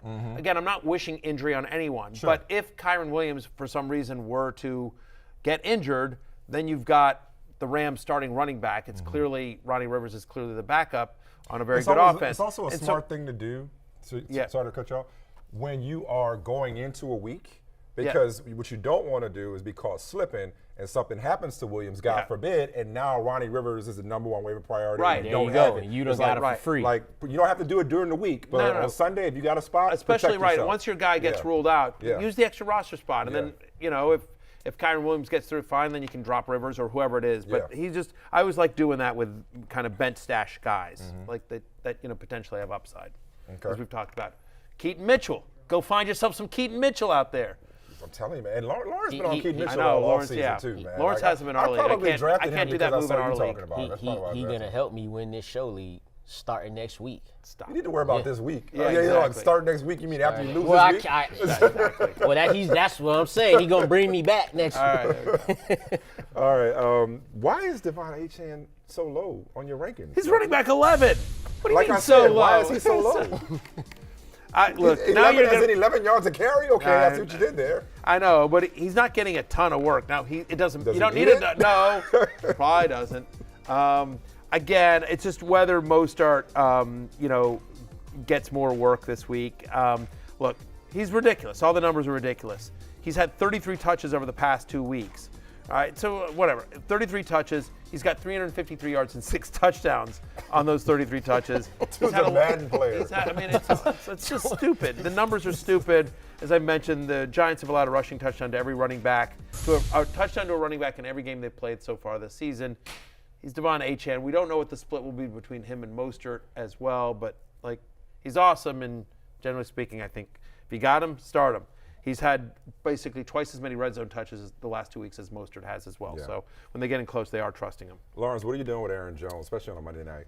Yeah, I actually like him a little bit, like him more this week now that he's further removed from that injury. The Raiders are the 7th worst rushing defense in the NFL. A.J. Dillon has gotten little to nothing going. He's barely averaging over 2.5 yards per carry. Raiders aren't a horrible team against running backs in fantasy, but 13th most fantasy points given up to running backs. So Aaron Jones blew up that first game, missed 2 games, came back, was on a little snap count with the little pulled hammy. So I like him to be better in week 5. Travis Etienne touchdown. Needed that. There you go. Jay, will people be pumping their fists about Breece Hall tonight? I think they will. I think this is where it turns around for Breece Hall. I think, Michael, he's the most high variance running back in football the rest of the way. If you tell me that Breece Hall the rest of the season is a top 3 running back, I can buy that. You tell me he's RB29 the rest of the way, I can buy that as well. So if you need to take a home run swing, Breece Hall, I think, is a really strong trade candidate just because he's clearly got the talent. It's just he's so dependent on Zach Wilson being competent, which he was last game. All right, let's go a little deeper in these running back rankings. Keep it pushing. Ramondre Stevenson, Matthew, when is your thought process of having him just outside your top 20? Well, just he hasn't been very good this year, and he came in, he's less than 100%. Now he's officially active, but he's been banged up. He was on the injury report all week as well. Not a good matchup against the Saints. They've allowed the 7th fewest yards to opposing running backs. He's averaging just 2.7 yards per carry this season. Stevenson is, which is 40th out of 44 qualified running backs. He made my hate list this week. 3 straight games with 10 or fewer receiving yards, under 65 total yards in 5 of his last 7 games dating back to last season. He just hasn't gotten the passing game involvement as well. There's always a threat that Zeke steals it from him in the goal line if they get in close. Bad matchup with the Saints. So this is why Ramondre Stevenson, who most people had as a borderline top 10 play coming into the season, is just outside my top 20 in week 5, even with 4 teams on a bye. Lawrence, it's been bad. Yeah. Lawrence, then Jay, tag team the Steelers backfield, will you? Lawrence, you take Jaylen Warren. Jay, you take Najee Harris. I think when he says tag team, he means talk about them. Because there's a lot of different meanings of that. You know what, Matthew? Honestly. A few. But right. You want to talk about it? No. All right. I just wanted to clarify what I think Michael meant. That's what I want to do. And I think what he means is he'd like you to discuss their fantasy prospects. We'll get to pick up lines later. All right, Jay, you get better. I'm just trying to figure out this guy, man. Honestly, you know what? I don't know how. You know what it says? You know how guys in the NFL, they have certain clauses that guarantee their contracts. You know, they have guarantee for Matthew's contract is clearly fully guaranteed. Fully guaranteed contract. Got him. Jay Croucher with that A+ game now. Pick up lines later. Now we're going to go from that to Jaylen Warren? It's hard to talk Jaylen about Warren. It's hard to talk about Jaylen Warren without talking about Najee Harris. Jaylen Warren is ranked higher than Najee Harris. Mine or yours? That's yours, okay. I hope. Given how you clearly roll, I don't know, I'm talking after you. Jaylen Warren is ranked higher than Najee Harris in real life, and he's ranked higher in Barry's rankings this week, and he's ranked higher in my rankings this week. And Najee Harris averages a whole yard more per carry than Jaylen Warren. Why? Because Najee Harris he's not getting the love in the receiving game. So it's just the interesting development with this backfield, because it's none of them are playing good. Yeah. But it's you got to rank Jaylen Warren higher at this point, because PPR wise, that's the running back getting the receiving work. What's your read on it? Well, I keep on kind of staking my name to Najee Harris, which I don't understand how it keeps on happening, but really liked him. It happen. Yeah, I liked him at ADP in the preseason, or at least how he was drifting towards the end. And he's been, when he gets the ball this year, he's been fine. He was 14 for 71 against the Texans. He's averaging 4.3 yards per carry this season, which behind that offensive line with that quarterback is fine. So I still just think he's the better running back. He's got more pedigree. I think this backfield is going to turn in his favor at some point. It's just not an inspiring situation, but I think that Najee Harris will be viable going forward. All right. Let's go forward into the wide receiver rankings here. And Matthew. With Pickett's injury, they may have to lean on the run game more as well. Matthew, you talked earlier about a Sunday Night Football matchup. Yes, sir. And obviously you're starting your stars, but with these two defenses, you're not expecting fireworks necessarily. So how about this? How about you and Lawrence tag team the Sunday Night Football matchup? Sure. You take CeeDee Lamb and Lawrence go take Brandon Ayuk. I can do that. And thank you again for clarifying what you mean. You're welcome. What you mean. You're So yeah, I'll talk about eights, my buddy eights. Look, the fact of the matter is as good as San Francisco's been, and they've been fantastic, they've still allowed the third most receptions to opposing wide receivers. And so CeeDee Lamb, who went for 10-117 on 13 targets last year in the San Francisco playoff game, the game against the Niners in the playoff loss. Remember how Dak played in that game? That doesn't have anything to do with anything. I just like taking that shot. Look, wide receivers that have seen at least 7 targets against the Niners are averaging over 18 fantasy points per game. I think CeeDee Lamb gets at least 7 targets tonight. I'm at wide receiver 7. 8 is at 7. There you go. Start my boy 8. And on the other side, Brandon Ayuk, I see you, Matthew, having ranked at 9, and people might see that real quick and think like, Ayuk at number 9? Nah, well, he's wide receiver 9 right now on a points per game basis, opposed to Debo, who's wide receiver 21. I got him at wide receiver 10 this week again. And like we mentioned earlier, his over/under being 62.5 yards. I think that's a little low, especially when you don't have to deal with Trayvon Diggs on the other side. So I like that ranking this week, and he'll continue. He has his role.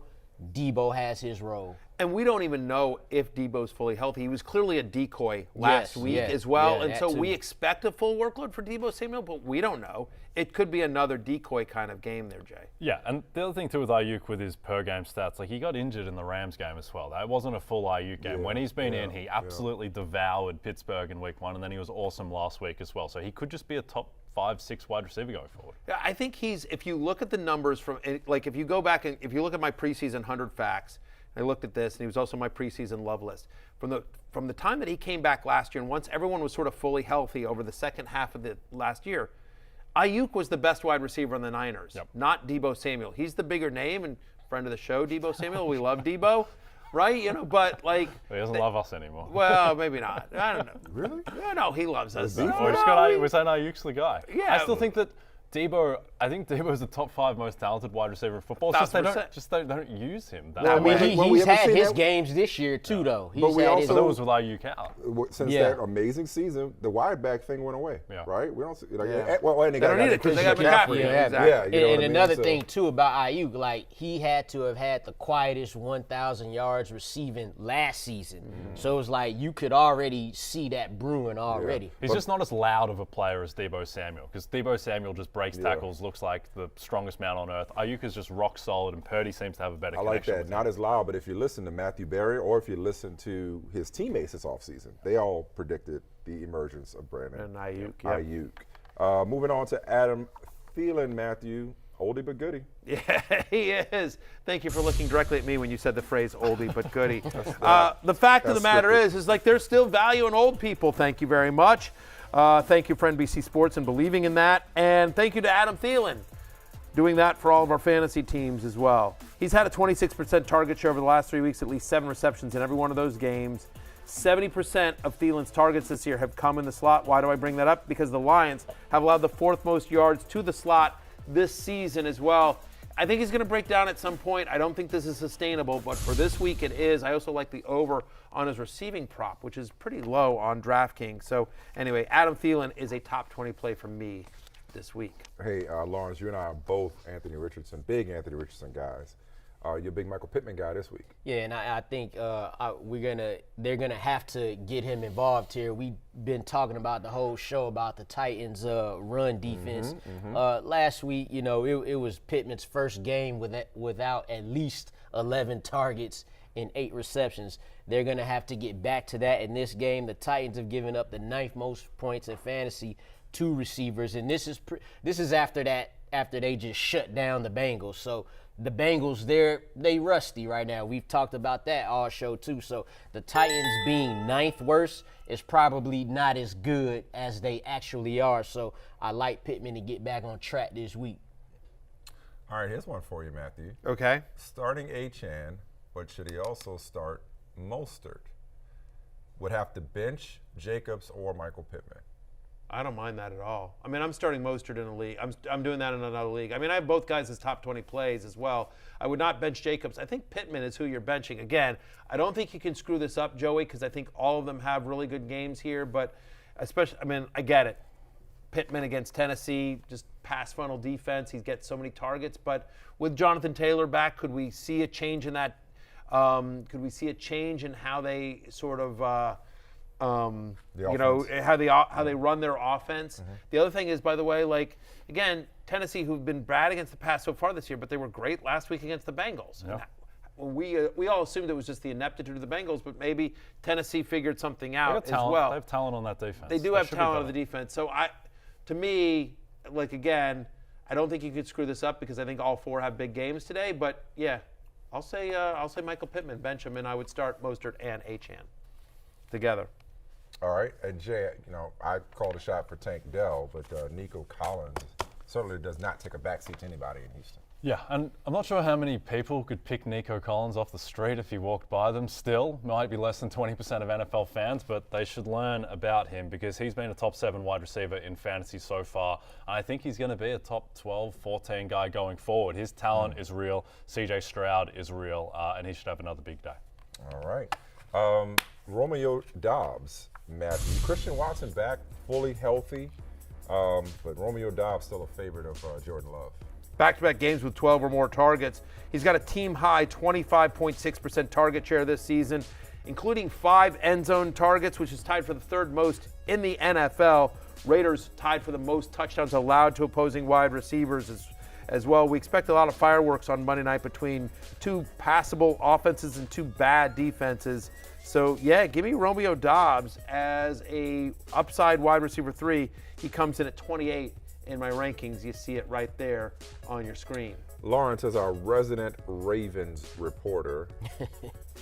Your thoughts on Zay Flowers' usage, his role, and particularly the matchup with the Steelers? Yeah, well, I'm going to like him today. We like Zay Flowers every week, right? He only had his first single point fantasy day last week. Now he's going against Pittsburgh's defense, who's the 7th worst passing defense in the league and giving up the 3rd most points to fantasy receivers. The team, getting Odell back, that's going to help a great deal, and they definitely need him. But Zay Flowers easily been the most consistent receiver for them so far, so I like him to eat up there in Pittsburgh. I love that call. I think Zay Flowers has a big game. Used him in my DraftKings DFS lineup, by the way. It's pretty cheap today. Yeah. So just putting that out there for anyone that is interested. Hey, Jay, I'm sorry. I should have stayed with the Packers when we talking about Romeo Doubs, but back to Green Bay. Christian Watson, no injury designation for Monday night against Vegas, which would suggest ready to rock and roll, full workload, as opposed to the limitations we saw the last time he played. Yeah, it wasn't a full go for Christian Watson against the Packers, against the Lions. So now he gets 10 days extra rest, gets a fairly favorable matchup against the Raiders. I think that it went a little bit under the radar, but he played phenomenally well down the stretch last season. He was one of the best wide receivers in football, and he's a guy that Aaron Rodgers trusted in the red zone, which Aaron Rodgers doesn't trust that many guys unless you're very, very good. So he needs to establish that rapport with Jordan Love, but I think he has as much talent as anyone. It's just, it'll be another interesting proof point to see how his role shakes out versus Romeo Doubs on Monday night. All right. Matthew, if you're starting a Chiefs receiver, Yes. how are you feeling about starting Rashee Rice? I like Rashee Rice. And again, this is my bold prediction for today. Rashee Rice scores a touchdown today. He leads all Kansas City wide receivers in slot targets. Why do I mention that? Because the Vikings tied for the most receptions allowed to the slot this season. He's been targeted on 34% of his routes, which is the second highest rate among wide receivers with 15 or more targets. He just needs to run more routes, and it's been increasing every single week. He almost scored 2 touchdowns a couple of weeks ago. Just fluky that they got called back or down at the 1. And so, yes, Rashee Rice gets in the end zone. I like him quite a bit today. He's my wide receiver 36, by the way. Another guy who is dirt cheap on DraftKings. Hey, Lawrence and Jay, I didn't script this, but the 2 guys we want to highlight next actually work out as a start-sit decision for me. Okay. Because I'm leaning Lawrence, right? Yeah. I'm leaning Lawrence, Michael Wilson over Drake London. Jay, tell me about Michael Wilson. We'll just go ahead and lean all the way over. Okay, cool. Right lean. there, just go right in there. Lean in yes, there, right? yes. Yeah. He's wide receiver 32 on the season after that 7-catch, 76-yard and 2 touchdown performance. Marquise Brown has looked good this season, right? Michael Wilson is only 2 yards behind him as far as receiving yards go. He's only played 1 game where he had under 67% of the snaps, so he's solidified as the wide receiver 2. On the day this man was drafted, I said this is probably the Cardinals' best pick, and he's looking like that by far so far this season. Such a polished and mature NFL receiver out of Stanford. And as for Drake London, do I just kind of just sit him and just wait to see, I don't know, if he gets a new quarterback? Yeah, probably needs a new quarterback. I would be starting Michael Wilson over Drake London, but I wouldn't give up entirely on Drake London. I just still believe in the talent. Yeah. He's averaged 7 targets per game the past 3 weeks. He needs either Ritter to get better or he needs Taylor Heineke to come in. Yep. Okay. Definitely needs Taylor Heineke. You ready to talk tight end? Yeah, let's talk tight end. So a guy, Matt. Before we do that, let's get a question. Got smoked by DJ Moore on Thursday. You're done. Hate that. Done. Need a big boom game from a flex to catch up. Best option: Tutu Atwell, Michael Wilson, who we just talked about, or Tank Dell. We've also talked about in this show. What say you, Matt? I think it's Tank Dell. Yeah. I mean, just you tell me which one's got the biggest chance of blowing up. I know Michael Wilson's coming off the 2-touchdown game here, but given the fact that we talked about it, my expectation is A.J. Terrell is going to be on Nico Collins as well. Tank Dell has that big play ability. I think all these guys, but for me, Tank Dell is the guy that I'm swinging for the fences as. And this is just a good kind of thing that, if you played against Justin Fields or DJ Moore on Thursday night and you're down big, you need to adjust your thinking, and it's no longer about floor play. Now it's about home run. On the other hand, if you have a DJ Moore, if you have Justin Fields, if you're up leading, where you have a pretty big lead, now it's just about just don't blow the lead. And so you're looking for more floor plays in terms of the decision-making process. So just always something to think about is what happened on Thursday night. Okay. And what happened on Thursday night is my Commanders got lit up on national television again. It's a tradition like no other. Yeah. Manuel Forbes, who was drafted when Christian Gonzalez was still out there. Manuel Forbes is going to be the next Zach Wilson type character at this point. It's unbelievable. He'll be all right. Brutal. Maybe. But we're going to move on to tight ends. Playing for another coach next year. And a guy, now he's in your top 10. This is a guy, Tyler Higbee, that, when Cooper Kupp first went down, we thought would be the primary beneficiary. Not quite. It's been Puka Nacua, but still. Top 10 play for you this week against Philadelphia. Start your tight ends against the Eagles. They've allowed the 3rd most fantasy points to tight ends this season. Every year, they just don't guard it well. It's a defensive philosophy of the team in terms of how they blitz, how they run their corners. Tyler Higbee is a top 10 tight end for me today. Lawrence, Dak Prescott told us that Jake Ferguson was going to break out this year in the red zone. That's what he's looking for. Dak Prescott has always made tight ends important in fantasy. I got Jake Ferguson at tight end 7 this week. He's actually tight end 8 on the season. He's gotten 7 targets in 3 of the 4 games, and they'll definitely need him to step up today. So he definitely should be in some fantasy starting lineups. And Jay, what do you like about Mark Andrews besides the fact that he's Mark Andrews? Well, I think it's the fact that he's back to being Mark Andrews. And I don't think many people really watch the Baltimore-Cleveland games, kind of hidden in the 1 p.m. games. But the biggest takeaway out of that for me was Mark Andrews, 5 for 80, 2 touchdowns. He's back as just a gold-plated top 3 tight end going forward. All right, a little deeper here. We talked a lot about the Cardinals offense, Matthew, and we talked Michael Wilson. We mentioned Marquise Brown, obviously Josh Dobbs. Even Amari DeMarcado has gotten a mention on the show. Yes. Let's get into Zach Ertz, shall we? Yeah, let's get into Zach Ertz. He leads all tight ends with a 24.9% target share. He's one of only 2 tight ends in the NFL with 30 or more targets through 4 games. Good matchup against the Bengals, who allow the 6th most fantasy points to opposing tight ends. It's not pretty. You might have to kind of, but the fact of the matter is, Zach Ertz is healthy and a big part of a better-than-you-think Cardinals offense. We really tried to put him out the pasture for Trey McBride this 1,000%. Didn't happen. It did not happen. They wrote him off. He didn't write back. He did not write back, Lawrence.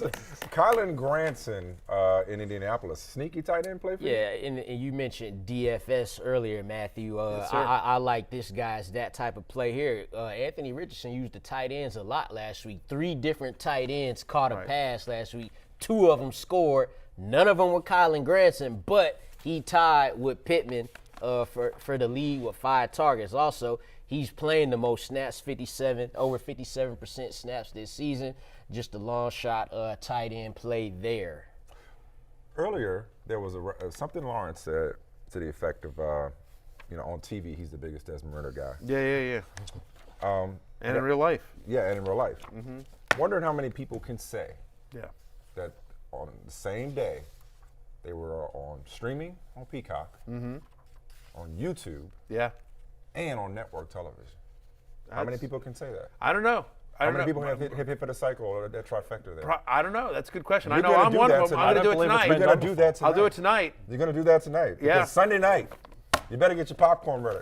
Football Besides more Matthew Berry. Besides more Matthew Berry, what more can you ask for when the Cowboys take on the 49ers? Dak Prescott taking on Nick Bosa and the gang. Sunday, 7 Eastern on NBC, Telemundo, and Peacock. Come on, look at Micah Parsons. Let's go. Game of the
Oh, great. Okay.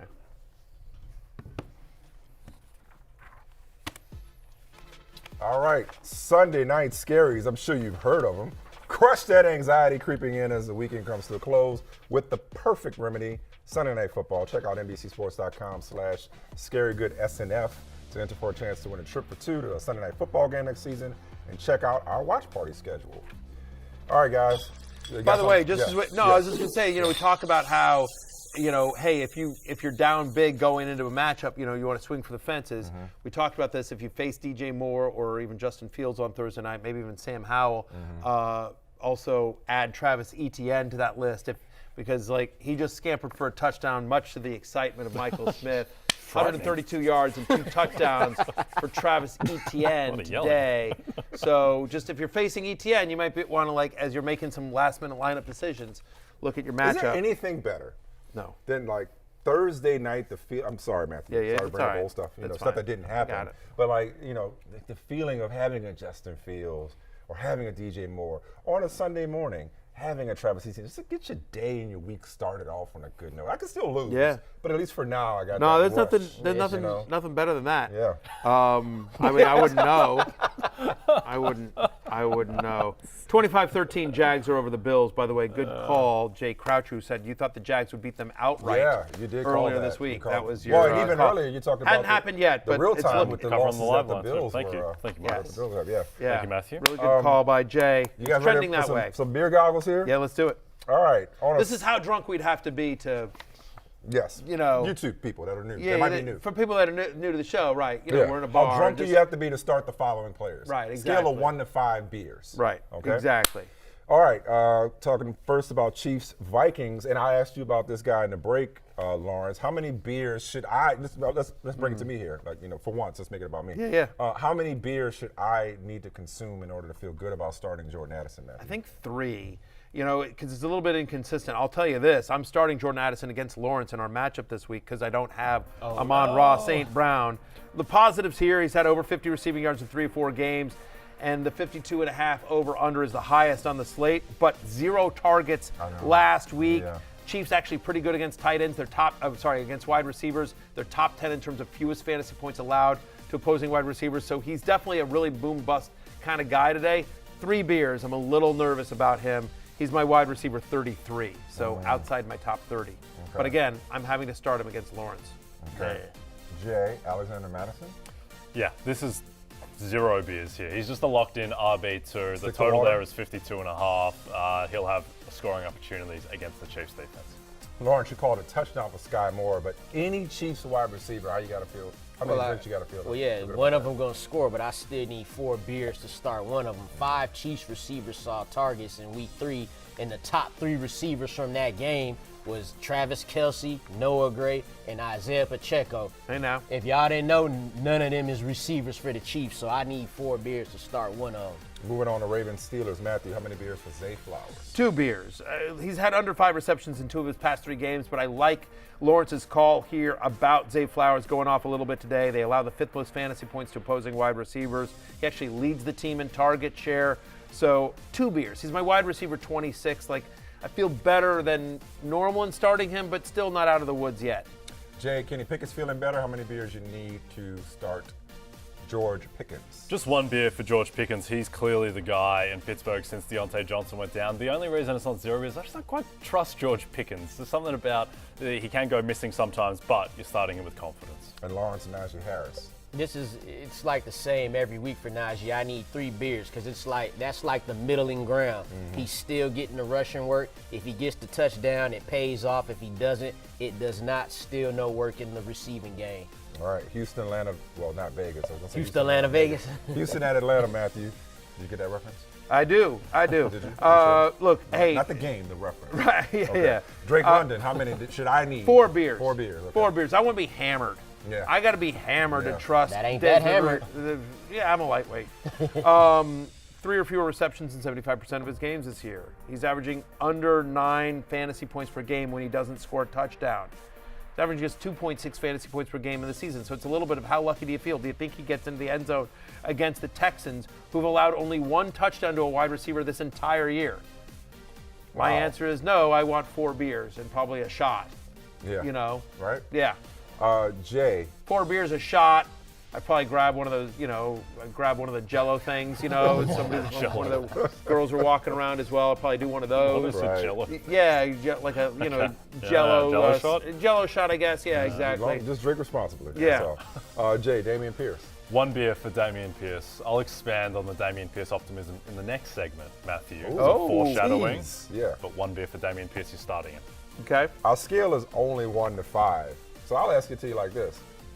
If it weren't for a 1 to 5 limitation on, we don't overserve you.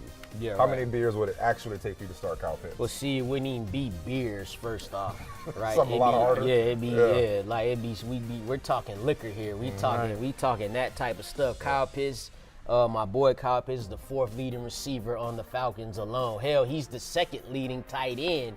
He's the 2nd leading tight end. So you can't do that. You just simply can't do that. He don't get targeted. The passing game ain't good. I need 5 beers plus the liquor. All right. Wow. Jets, Broncos. Matthew, Breece Hall, how many beers for Breece? You know what? Honestly, one beer. Like, I feel the same as these guys as well. Like, that as Jay does with Dameon Pierce. Like, one beer, just a little, to wet the whistle. Honestly, listen, no, I don't even, one beer doesn't really do anything for me, right? Me? Yeah, no, I'm just, just me. Just whatever. One beer, just wet the whistle. Just, just enjoy a cold one, right? 43% snap rate over the last 2 weeks. It's been increasing. Played just 32% in the first 2 weeks as well. Denver has allowed the most fantasy points to opposing running backs. Robert Saleh saying no snap count, no pitch count for Breece Hall. Unleash it. We saw the explosiveness in week number 1. I think it's fully back. I think Zach Wilson has given the defense something to think about in terms of how good this offense potentially can be. They can't just load the box. Breece Hall's my running back 14. One beer. All right, Jay, Cortland Sutton. Yeah, it feels like it's been an uninspiring start for Cortland Sutton, but he's still wide receiver 25. He still has 28 targets in 4 games. Still got 3 touchdowns as well. So I think he's just kind of a solid enough wide receiver 2, borderline. 2 beers for me there. And Lawrence, Jerry Jeudy. I'm going to say the same 2 beers. Jerry Jeudy's last 2 games, 3 catches for 52. The game before that, 5 for 81. I actually expect this game to be a little higher scoring than what some might expect in a game with the Jets offense. So Russell Wilson's playing much better than he did last year. He's actually a top 10 fantasy quarterback so far. So I'll take 2 beers to start Jeudy. You know what I say to those 2 Broncos receivers? More Marvin Mims. All right, guys. Great. Time for pickup lines. Oh, yeah. Presented by DraftKings Sportsbook. If you're new here, come here often. If you're a Peacock, yes, you do come here often. YouTube, you're new here. First time, okay? Here's how this works. Yeah. These 2 smooth talkers, these 2 silver-tongued devils, and Jay and Lawrence. Tag teamers. They are tag teamers. Go on. You wild. Go ahead. Finish the segment, Michael. They see Matthew minding his own business at a bar. I'm just at a bar. With a drink. They both got their eye on Matthew. He's looking real good. The lights looking real good. Hold on now. Hang on. I want a piece of that. Hold on now. I'm trying to paint a picture. I want a piece of that. We got the beer goggles on right now. Yeah. It's late. It's almost closing up. It's almost closing time. Yes, sir. All right. And we need Jay. Neither Jay nor Lawrence want to go home alone. You get the picture. Yeah. You get it here. Producer closing Steven's time terrified at the moment. I believe it was the great Mickey Gilly that said, the girls all look prettier at closing time. So again, this is same thing. I look better at closing time. Jay, give your best pickup line to Matthew. You basically selling them on a bet here. Sell them on a bet. Okay, all right. Dameon Pierce, Matthew. Yes, sir. His rushing total set at 51.5. What? 51.5. He had 24 carries last week. His percentage of the team touches has gone up every single week since week 1. I also just think on talent, he's a top 10 runner in the NFL. I think this game is either going to be close or that Houston are going to beat the Falcons comfortably. I think he's going to have good game script. Laramie Tunsil back, Titus Howard back. He's going to have a competent offensive line for the first time all season. 51.5 for a super talented running back that had 24 carries last week. Yeah. This is way too low. He goes over that number. All right. Right, I'm pulling out my DraftKings Sportsbook app right now. All right, Matthew, think about this now. Okay, hang on. Your last year. Let's go back to last year. Ride or die. Yeah. Jalen Hurts. I've heard of him. He went to the heart. He did. Now we think about it. Week 1, Anthony Richardson, ching ching. Week 2, Lamar Jackson, ching ching. Week 3, Justin Fields, ching ching. Right. You've been on a heater. Yeah. Dual threat quarterbacks, and I'm going back to another one. Jalen Hurts hasn't rushed for more than 40 yards in the game this season, but the Rams, right? They played their first dual threat last week, Anthony Richardson. He ran for 56. So I'm gonna give you this: alternate rushing yards, at least 50 at plus 105 for Jalen Hurts. He gets his 50 rushing yards against this Ram defense today. I like both of those calls quite a bit. Again, for pickup lines throughout the show, like on Fantasy Football Happy Hour and Fantasy Football Pregame, I don't believe we've lost one of them. I mean, I think so. Literally, it's been unbelievable. Yeah. It's just been unbelievable. Yeah, seriously, every single bet. And it's not me. It's these. I mean, it's these guys. Sure. It's They these got two game. and Connor. Yeah. 1,000%. They got game. Like I might go home with one of them, but like text him later, and be like, "Yo, where you at?" Sliding in Be the like, right. my bad, afterwards. my No, just hey, I'm like, like to get I'm leaving around. somewhere That's else. fine. Right? No Exactly. judgment. It's absolutely. It's a long night. But I'm going with Jay here. I'm going with Jay. You know, I love the Texans against the Falcons as well. Getting the offensive line back healthy is great. Yeah. Falcons 17th against the run. They're bottom. They're not a particularly good run defense here. I think that's, you know, and again, in a close game, they're not going to get out of game script. I'm not worried about Desmond Ridder. So, yeah, give me Dameon Pierce 51.5. Yep. Give me the over. I'm going home with Jay. But keep your phone on. Well, forget you, No. Keep your phone on. Hey, I ain't nobody you second choice. You guys at home, you can have them both. 3, 4 a.m. I might be texting you. All right, give me somebody better looking. Yeah, right, where you at? You up? You might just get a you up? Straight shot. The you up text. Yeah, you up? I love that segment more and more every week. I really do. You up? You up? I really NBC's going to cancel it next week. So. I mean, we have so many good segments, but I got to go with pickup lines. Fair enough. Yeah, especially because it gets late. It gets late early around here. Yes, it does. We will go to break. We will be back with the last call here on Fantasy Football Pregame. Thank y'all for enduring us.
Okay, here we go.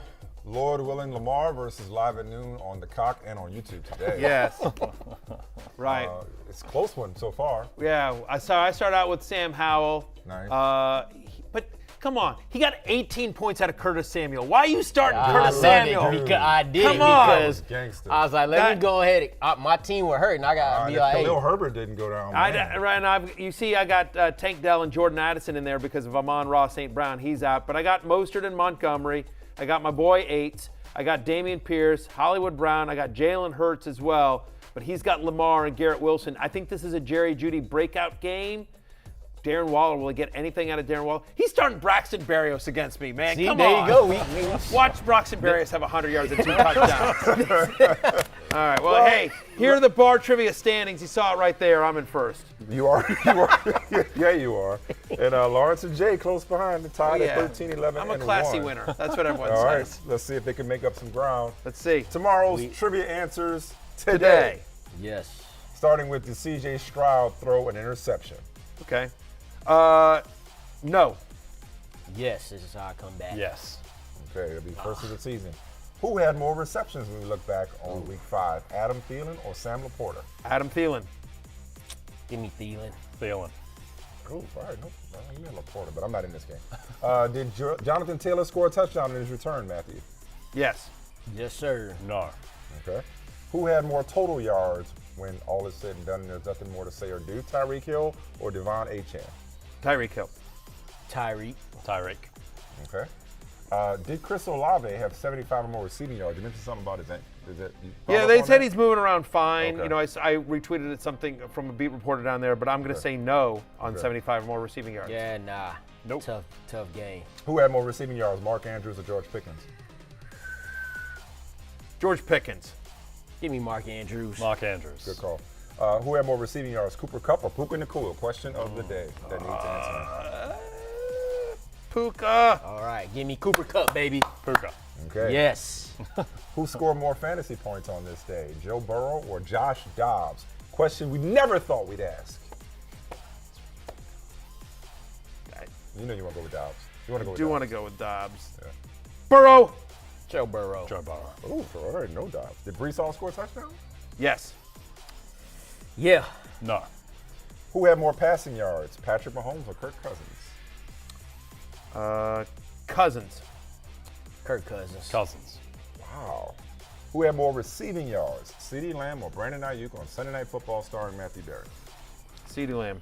I'm gonna Eights. go- Got to go with eights. Give me CeeDee Lamb. CeeDee Lamb.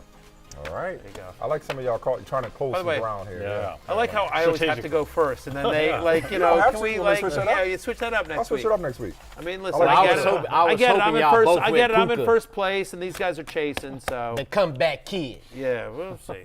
Very upsetting. Hey, shout out to everybody on YouTube who Better joined us. better Thanks for your question. questions. Better Yeah. question, just for Jay. Bonus question: who wins, me or Lawrence? In our matchup. Matthew wins, I think.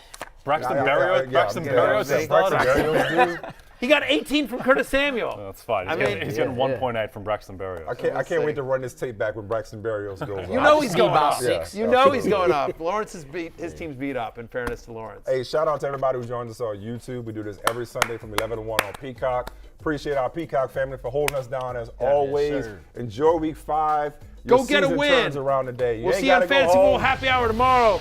You ain't For gotta go Jay, home. Lawrence, Get the hell out of here. you guys got to go home. Michael, I'm Matthew. Peace out.